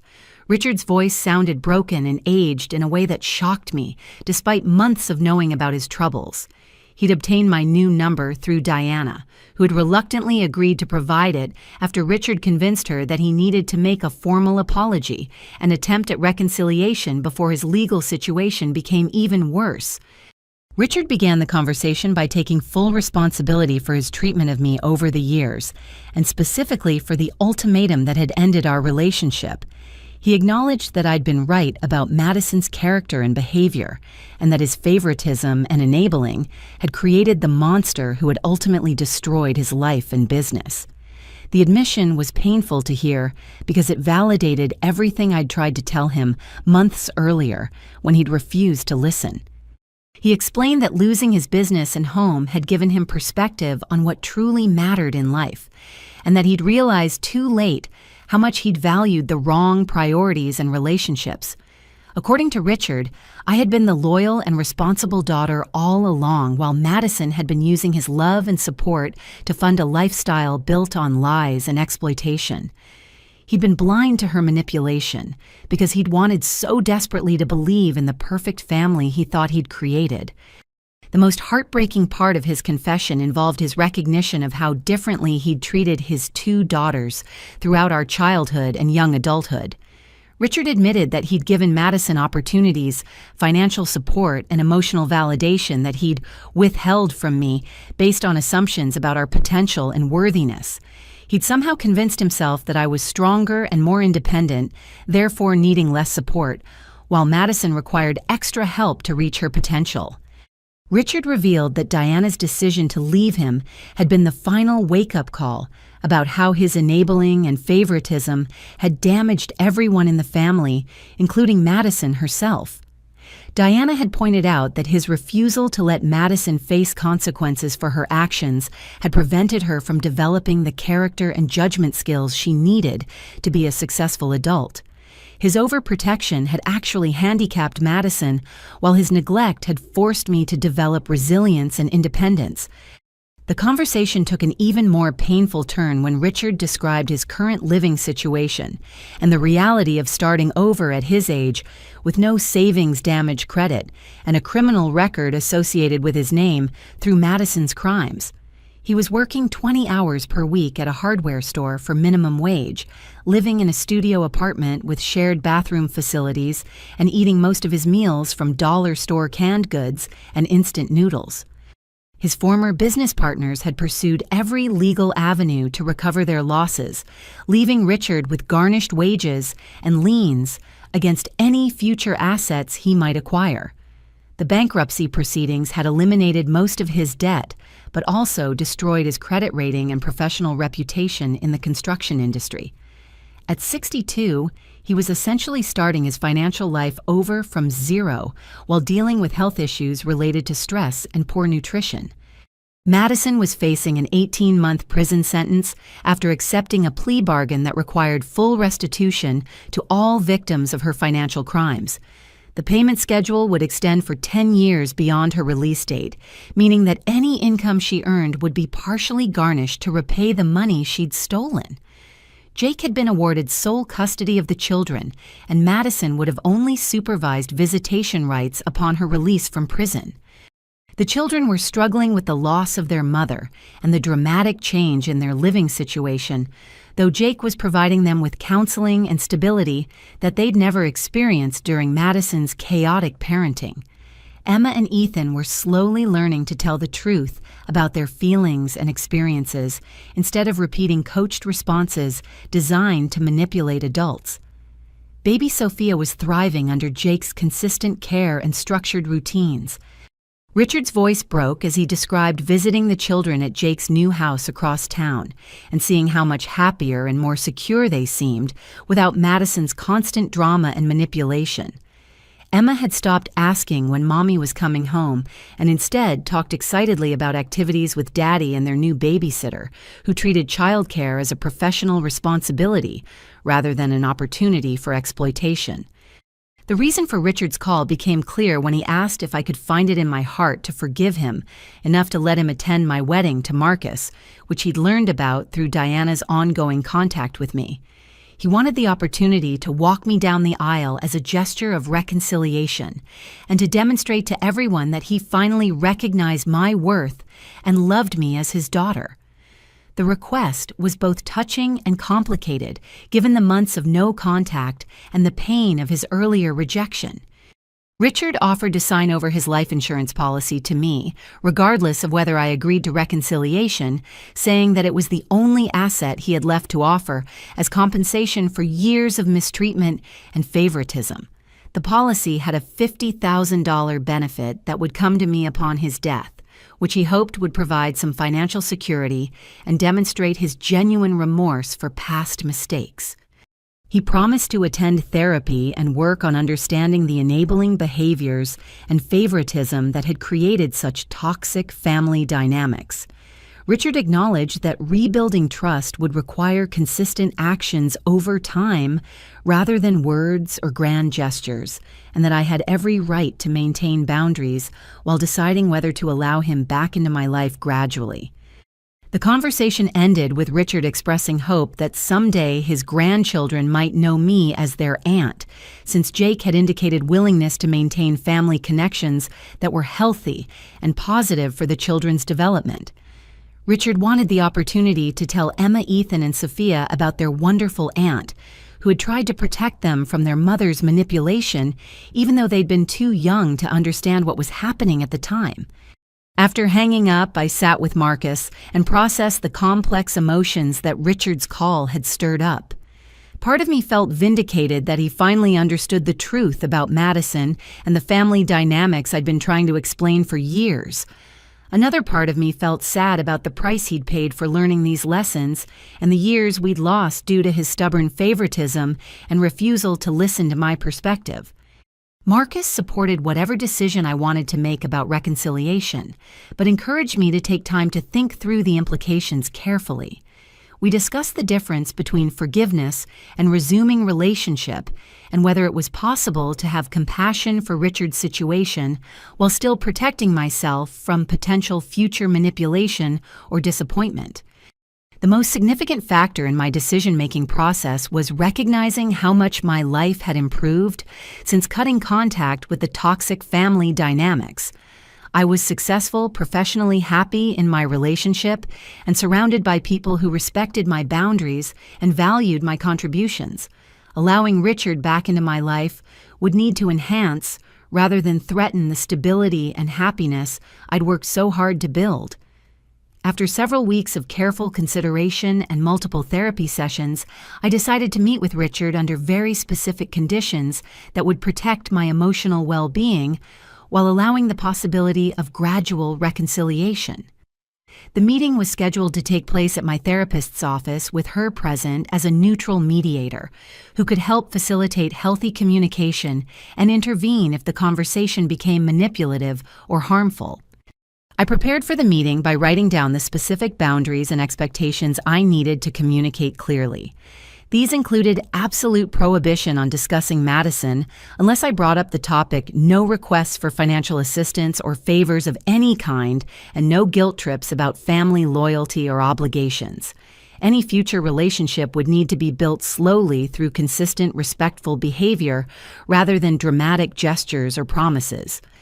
Richard arrived at the therapy office looking older and more worn down than I'd expected, but also more humble and genuine than I'd seen him in years.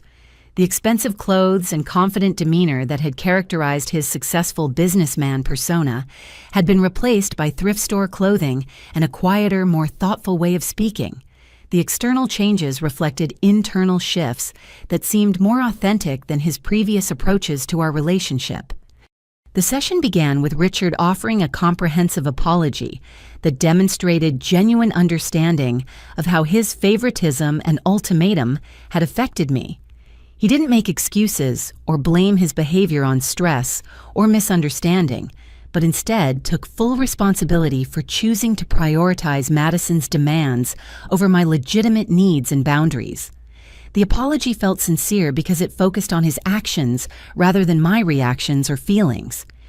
My therapist helped facilitate a conversation about specific incidents and patterns that had damaged our relationship over the years. Richard was able to acknowledge concrete examples of differential treatment between Madison and me, including financial support, emotional validation, and expectations for service, without compensation. He recognized that his enabling had been harmful to Madison as well as unfair to me. I explained to Richard that any future relationship would need to respect my independence and my commitment to my life with Marcus. I wasn't interested in becoming a surrogate daughter who filled the gap left by Madison's absence, nor did I want to be asked to provide advice or assistance with family problems that stemmed from years of enabling behavior. Our relationship would need to be about genuine mutual respect rather than guilt or obligation. Richard agreed to attend individual therapy to work on the controlling and enabling behaviors that had created such destructive family dynamics. He acknowledged that he needed professional help to understand why he'd been drawn to relationships where he could control others through financial support and emotional manipulation. The therapy commitment would be ongoing rather than a short-term fix designed to win back my approval. The conversation about my upcoming wedding to Marcus provided an opportunity to establish clear expectations about Richard's role in my life going forward. I explained that while I was willing to consider allowing him to attend the ceremony, he wouldn't automatically be walking me down the aisle or playing a traditional father role. Those privileges would need to be earned through months of respectful behavior and demonstrated change. I also made it clear that my new family with Marcus was my primary priority and that I wouldn't sacrifice my marriage or happiness to accommodate Richard's emotional needs or desires for family reconciliation. If he wanted to be part of my life, he would need to respect my choices and boundaries rather than trying to influence or control my decisions through guilt or manipulation. The topic of Madison and her children was addressed directly with firm boundaries about what I was and wasn't willing to discuss or participate in. I told Richard that I had no interest in providing support advice or assistance related to Madison's legal troubles, financial problems, or parenting challenges. I also wouldn't be accepting any communication from Madison herself, regardless of the circumstances or her expressed desire for reconciliation. Regarding the children, I explained that while I felt sorry for Emma, Ethan, and baby Sophia, I wasn't willing to resume any kind of aunt relationship that might create opportunities for Madison to manipulate me through them. If the children were truly interested in knowing me as adults, they could reach out independently when they were old enough to make their own decisions about family relationships. Richard's offer to sign over his life insurance policy was declined because I didn't want our reconciliation to be based on financial arrangements or inheritances that might create complicated obligations. I preferred to rebuild our relationship through respect and genuine connection rather than money or material gestures that could be used to justify future demands or expectations. The session concluded with an agreement to have supervised phone conversations once per month for 3 months, followed by re-evaluation of whether we were ready for unsupervised contact. Richard would continue his individual therapy and would provide updates about his progress without expecting praise or reassurance from me. Any violations of the agreed-upon boundaries would result in immediate resumption of no contact. 2 weeks after our therapy session, I received a shocking phone call from the county jail where Madison was being held while awaiting sentencing. She'd apparently been given permission to make a call and had chosen to reach out to me with a desperate plea that revealed just how completely her world had collapsed around her. Madison's voice sounded thin and frightened as she begged me to consider taking custody of her children when she went to prison. Jake was planning to move across the country with Emma, Ethan, and Sophia to be closer to his family and start fresh somewhere without connections to Madison's crimes and manipulation. According to Madison, I was the only family member who could provide stability and continuity for the children during this traumatic period. The request was both shocking and revealing about how little Madison understood about the consequences of her actions and the reality of our relationship. She seemed genuinely surprised that I might not be willing to sacrifice my life and marriage to care for the children she'd used as emotional leverage during her attempts at manipulation. Her assumption that I would automatically step in to solve her parenting crisis showed that she still viewed me as existing primarily to serve her needs. I gently but firmly declined Madison's request and explained that Jake was the children's father and was fully capable of providing them with the love, stability, and honest relationships they needed to heal from their traumatic experiences. I also pointed out that my refusal to resume unpaid babysitting duties months earlier had been about protecting myself from exploitation, not about rejecting the children personally. Madison's response revealed that she still hadn't accepted responsibility for the destruction her lies and manipulation had caused. She accused me of being vindictive and cruel for refusing to help innocent children who were suffering because of circumstances beyond their control. According to Madison, a truly loving family member would put the children's needs ahead of personal grudges and resentments. The phone call ended with me explaining that the children would be better off with their father who loved them unconditionally, rather than with an aunt who would constantly remind them of their mother's failures and crimes. Jake could provide them with honest relationships and healthy boundaries that would help them develop into trustworthy adults rather than continuing the cycle of manipulation and enabling that had characterized their early childhood. After hanging up, I felt a sense of peace about maintaining my boundaries, even in the face of Madison's desperate manipulation attempts. The conversation had confirmed that she remained fundamentally unchanged in her willingness to use her children as tools for getting what she wanted from others. My decision to prioritize my own well-being in marriage had been validated by her continued attempts to make me responsible for solving problems she'd created through her own choices. 6 months after beginning the careful reconciliation process with Richard Marcus, and I planned a small wedding ceremony that reflected our values of authenticity, intimacy, and genuine celebration, rather than elaborate displays or family politics. We chose a beautiful outdoor venue in the mountains outside Denver, where we could exchange vows surrounded by close friends and the family members who had consistently supported our relationship and individual growth. The guest list was intentionally small, including only people who had shown genuine care and respect for both of us as individuals and as a couple. Marcus's parents and siblings were excited to welcome me into their family, having gotten to know me over months of relaxed dinners and holiday celebrations, where I felt valued and appreciated for who I actually was, rather than what services I could provide.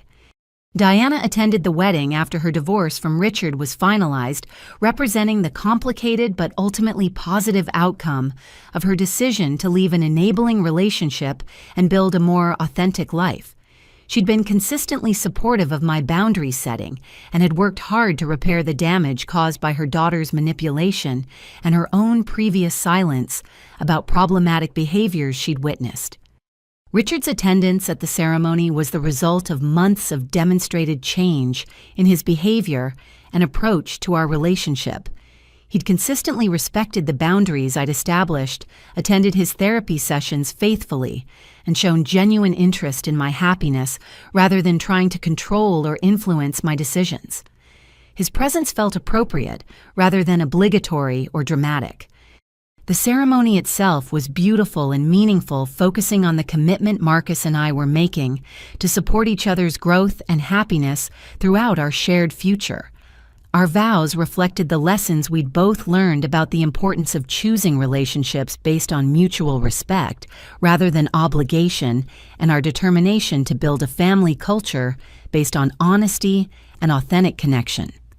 Richard's behavior during the wedding festivities demonstrated how much he'd learned about healthy family relationships through his therapy and the consequences of his previous enabling patterns. He congratulated Marcus warmly and spoke genuinely about his happiness for our future together, rather than making the event about his own emotional needs or desire for forgiveness and reconciliation. During the reception, Richard had a brief conversation with Jake, who had driven down from Colorado Springs, where he was building a new life with Emma, Ethan, and Sophia. Jake expressed gratitude for my decision to protect myself from Madison's manipulation, explaining that my absence had ultimately forced everyone to see the true extent of her problems and get the children the help and stability they needed. The conversation with Jake was particularly meaningful because it confirmed that my choice to establish boundaries had benefited everyone involved, including the children I genuinely cared about, but couldn't help in the ways Madison had demanded. Emma and Ethan were thriving in their new school and had developed trusting relationships with a professional babysitter who treated childcare as a job rather than an opportunity for emotional manipulation. Baby Sophia, now 2 years old, had no memory of the chaotic household dynamics that had characterized her early months. She was developing normally under Jake's consistent parenting and had formed secure attachments that would serve her well throughout her childhood. The stability and honesty in their new life was exactly what all 3 children had needed to heal from their early traumatic experiences. Marcus and I spent our honeymoon in Ireland exploring the countryside and small towns while talking about our hopes and dreams for our marriage and future family. The trip felt like a perfect symbol of the authentic, adventure-filled partnership we'd built together based on genuine compatibility rather than obligation or convenience. The contrast between our relationship and the family dynamics I'd escaped was particularly clear during quiet moments when we could talk honestly about our feelings, goals, and concerns without worrying about manipulation or hidden agendas. Marcus supported my career ambitions and encouraged my independence while also sharing his own vulnerabilities and dreams for our shared future. We returned from our honeymoon to discover that my graphic design business had continued to grow through referrals and repeat clients who appreciated my professionalism and creative solutions. The success felt particularly meaningful because it had been built through genuine competence and relationship building rather than family connections or exploiting others' labor and goodwill. The elite design agency position I'd been offered provided the perfect opportunity to expand my skills while maintaining the independence and financial security I'd worked so hard to achieve. The job came with excellent benefits, opportunities for professional development, and colleagues who valued collaboration and mutual respect rather than hierarchy based on favoritism or manipulation. Our first year of marriage was filled with small adventures and quiet domestic happiness that felt like a gift after years of family drama and exploitation. We took weekend hiking trips, tried new restaurants, attended concerts and art exhibits, and spent lazy Sunday mornings reading the newspaper and planning home improvement projects for the house we'd purchased together. The house itself represented everything I'd hoped to build in my life, a beautiful space that reflected our shared values and individual personalities, filled with furniture and artwork we'd chosen together rather than inherited obligations or guilt-inducing gifts from family members. The guest room was designed for friends who respected our boundaries rather than relatives who expected free services or emotional labor. Richard's continued progress in therapy and his respectful approach to our rebuilding relationship provided evidence that people can change when they're willing to do the hard work of examining their destructive patterns and taking responsibility for the harm they've caused. Our monthly phone conversations were genuine exchanges rather than opportunities for manipulation or emotional dumping. The most touching moment of our first year came when Richard sent a Christmas card that simply said he was proud of the life I'd built and grateful for the opportunity to witness my happiness from a respectful distance. The message acknowledged my independence and success rather than trying to take credit for my achievements or insert himself into my accomplishments. Diana's friendship had become an unexpected source of support and encouragement as she built her own independent life after leaving her enabling marriage. Our conversations about setting boundaries and prioritizing authentic relationships helped both of us continue growing in our understanding of healthy family dynamics and self-respect. The peace and stability of my new life felt almost miraculous after years of constant family crisis and emotional manipulation. Waking up next to Marcus every morning and knowing that our day would be filled with mutual support and genuine affection, rather than demands for unpaid services or emotional management, felt like living in a completely different world. 2 years into my marriage with Marcus, our life together had developed into exactly the kind of partnership I'd always hoped to find but had never experienced before escaping the toxic family dynamics that had dominated my early adulthood. My graphic design business had grown into a small agency with 3 employees and a steady roster of high-profile clients who valued our creative solutions and professional reliability. The success felt particularly meaningful because it had been built entirely through my own efforts and the support of people who genuinely believed in my capabilities. Without weekend babysitting obligations consuming my time and energy, I'd been able to attend networking events, pursue continuing education opportunities, and develop the business relationships that had transformed my freelance work into a thriving company. Marcus and I had settled into comfortable routines that balanced our individual career goals with shared domestic happiness and adventure. He'd been promoted to assistant principal at his elementary school, a position that utilized his natural leadership skills and deep commitment to children's education and well-being. His success felt like a natural result of his dedication, rather than favoritism or manipulation. Our house had become a gathering place for friends who appreciated our hospitality and respected our boundaries. We hosted dinner parties where conversation flowed naturally, and guests contributed to meal preparation and cleanup without being asked. The contrast with family gatherings where I'd been expected to provide all the labor while others enjoyed the benefits was striking and refreshing. The most exciting development came when we discovered that I was pregnant with our first child. The news filled us both with joy and anticipation for building the kind of family culture we'd both dreamed about, one based on mutual respect, honest communication, and love that wasn't conditional on performance or service to others' needs. Planning for our baby's arrival gave us opportunities to discuss our values and priorities as future parents. We talked about the importance of raising children who understood that family love should be freely given rather than earned through compliance or service.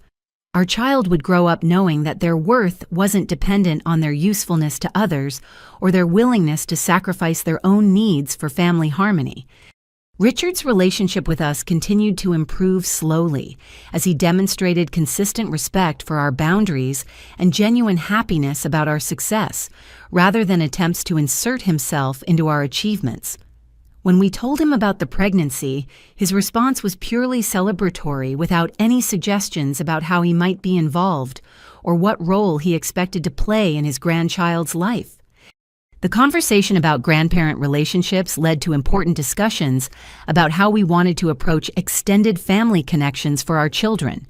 We decided that any family relationships would need to be based on the same principles of mutual respect and authenticity that governed our marriage, with no tolerance for manipulation or exploitation disguised as family loyalty. Diana's excitement about becoming a step-grandmother was touching and appropriate, focused on our happiness rather than her own emotional needs or desires for involvement.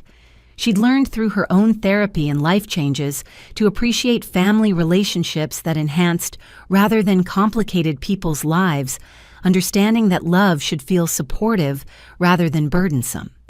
My business expansion required hiring additional staff, and the process of interviewing and training employees gave me insights into healthy workplace dynamics that contrasted sharply with the family exploitation I'd experienced.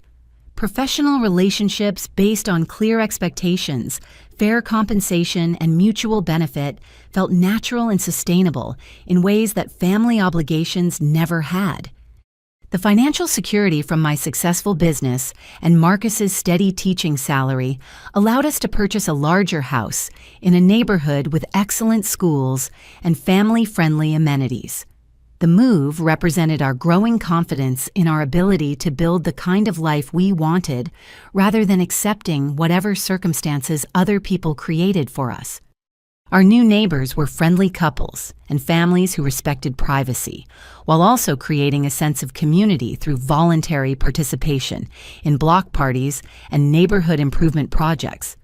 The relationships developed organically based on shared interests and compatible lifestyles rather than obligation or geographical proximity alone. Marcus's family welcomed our growing family with the same warmth and authenticity they'd always shown, offering practical help and emotional support without strings attached or hidden agendas.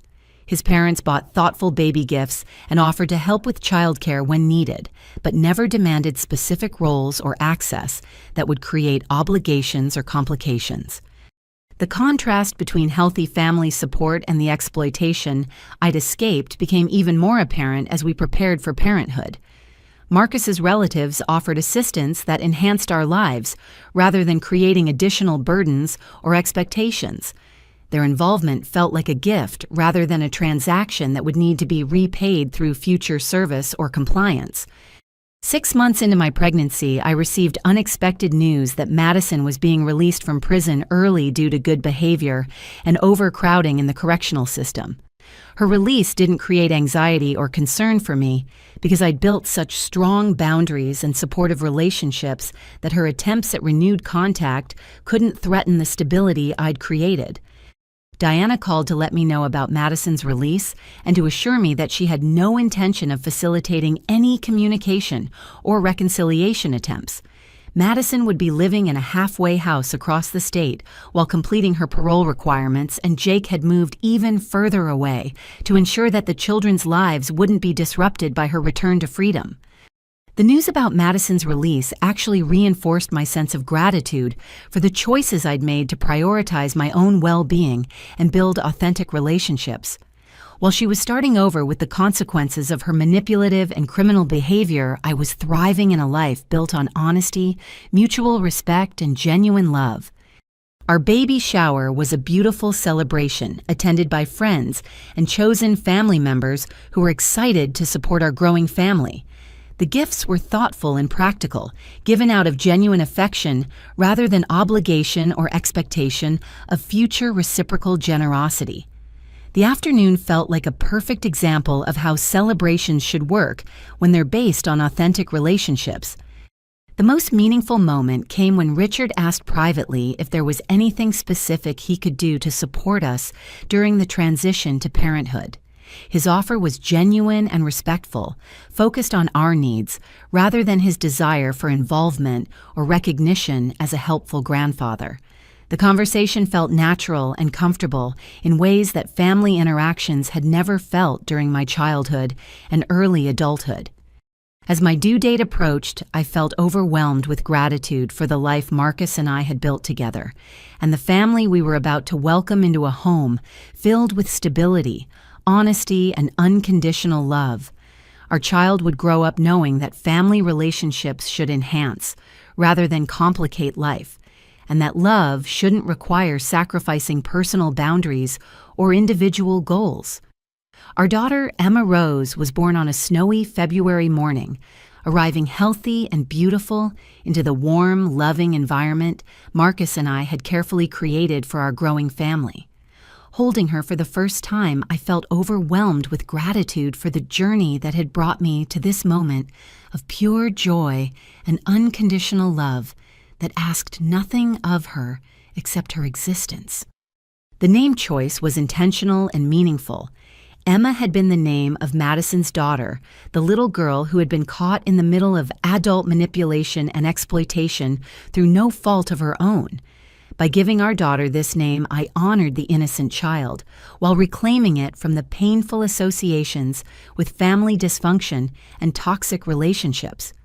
Marcus and I had discussed the symbolism extensively during my pregnancy, recognizing that we wanted our Emma to grow up understanding that names and family connections should represent love and hope rather than obligation and exploitation.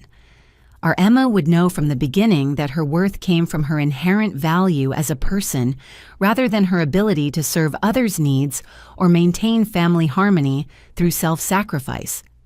The early months of parenthood confirmed everything we'd learned about the difference between healthy family relationships and exploitative ones. Marcus's parents visited regularly to help with practical tasks like cooking and laundry, but they never overstayed their welcome or created additional burdens through their assistance. Their support enhanced our experience of new parenthood rather than complicating it with expectations or demands. Richard's approach to becoming a grandfather demonstrated how much he'd learned through therapy and the consequences of his previous enabling behaviors. He asked permission before visiting, brought practical gifts rather than elaborate displays, and focused on our needs as new parents rather than his own emotional desires for involvement in his granddaughter's life. The contrast with my memories of family dynamics during Madison's children's early years was striking. Where Madison had expected others to provide constant free assistance while she maintained her social schedule, Marcus and I shared responsibilities equally and accepted help that felt genuinely supportive rather than obligatory.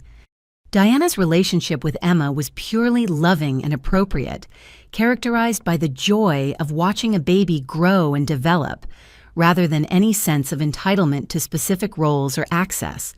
Her excitement was infectious and authentic, based on genuine affection rather than attempts to fill emotional voids or create obligations for future reciprocal care.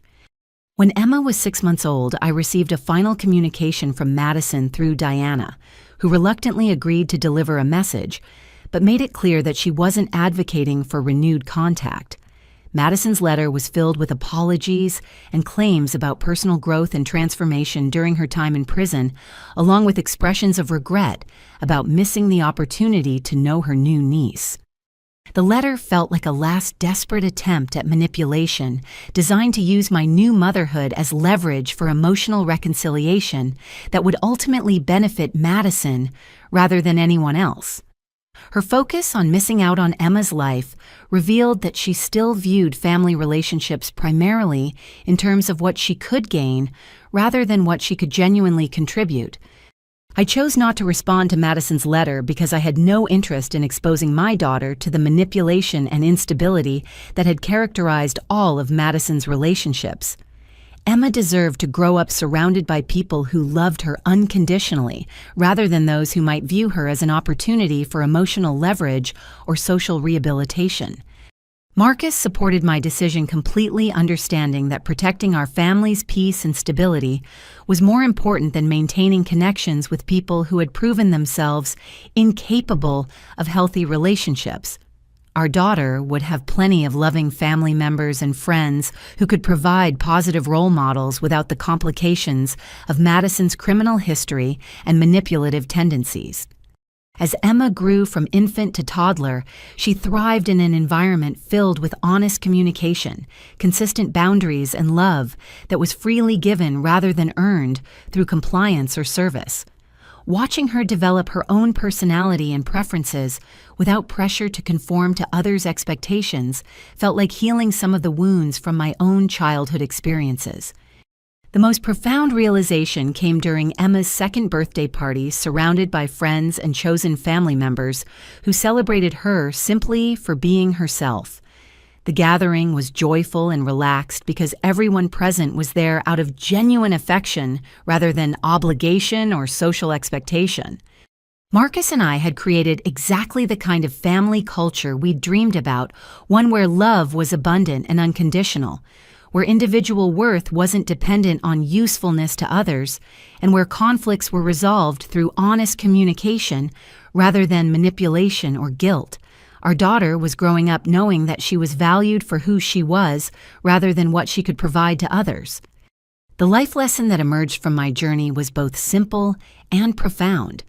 Sometimes the most loving thing you can do is walk away from people who refuse to treat you with respect, even if they're family members who claim to care about you. Setting boundaries and prioritizing your own well-being isn't selfish. It's essential for building the kind of life and relationships that actually nourish your soul. My decision to cut contact with my father in Madison hadn't just saved my own life from continued exploitation and manipulation. It had forced everyone involved to confront the toxic dynamics they'd been enabling and maintaining. Richard had learned to value genuine relationships over controlling ones. Diana had found the strength to leave an unhealthy marriage and build authentic connections. Even Jake and his children had benefited from the exposure of Madison's true character and the removal of my unpaid labor that had been subsidizing her irresponsible lifestyle. The family isn't defined by blood relationships or shared history, but by mutual love, respect, and support, given freely rather than extracted through guilt or obligation. The people who truly care about your well-being will support your growth and independence, rather than demanding that you sacrifice your dreams and boundaries to maintain their comfort and convenience. Marcus and I often talked about the importance of teaching Emma that she never owes anyone her time, energy, or emotional labor simply because they claim to love her or share genetic material with her. True love enhances rather than diminishes the recipient, creating space for growth and authenticity, rather than demanding compliance and service.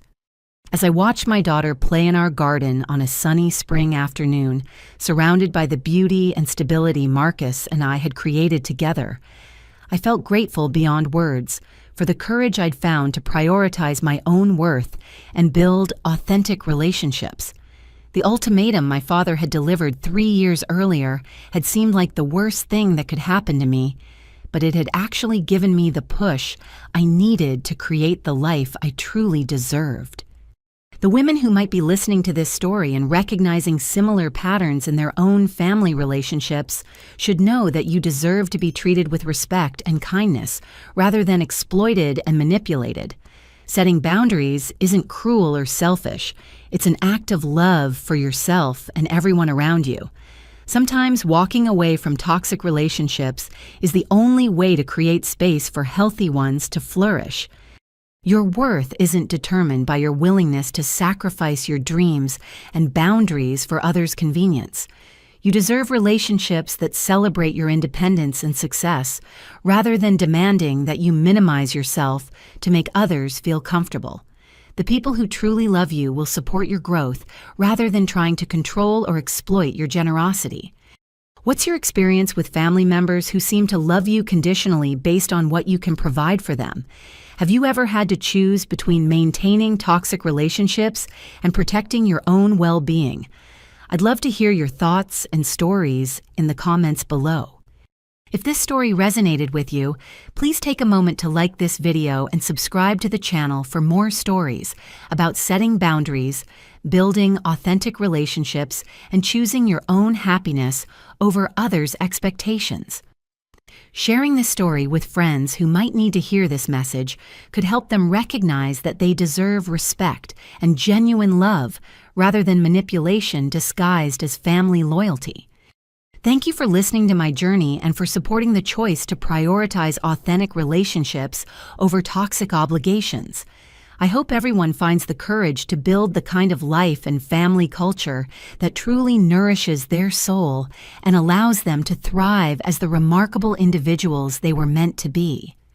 Remember that choosing yourself isn't selfish. It's the foundation for building relationships that actually deserve your love and loyalty.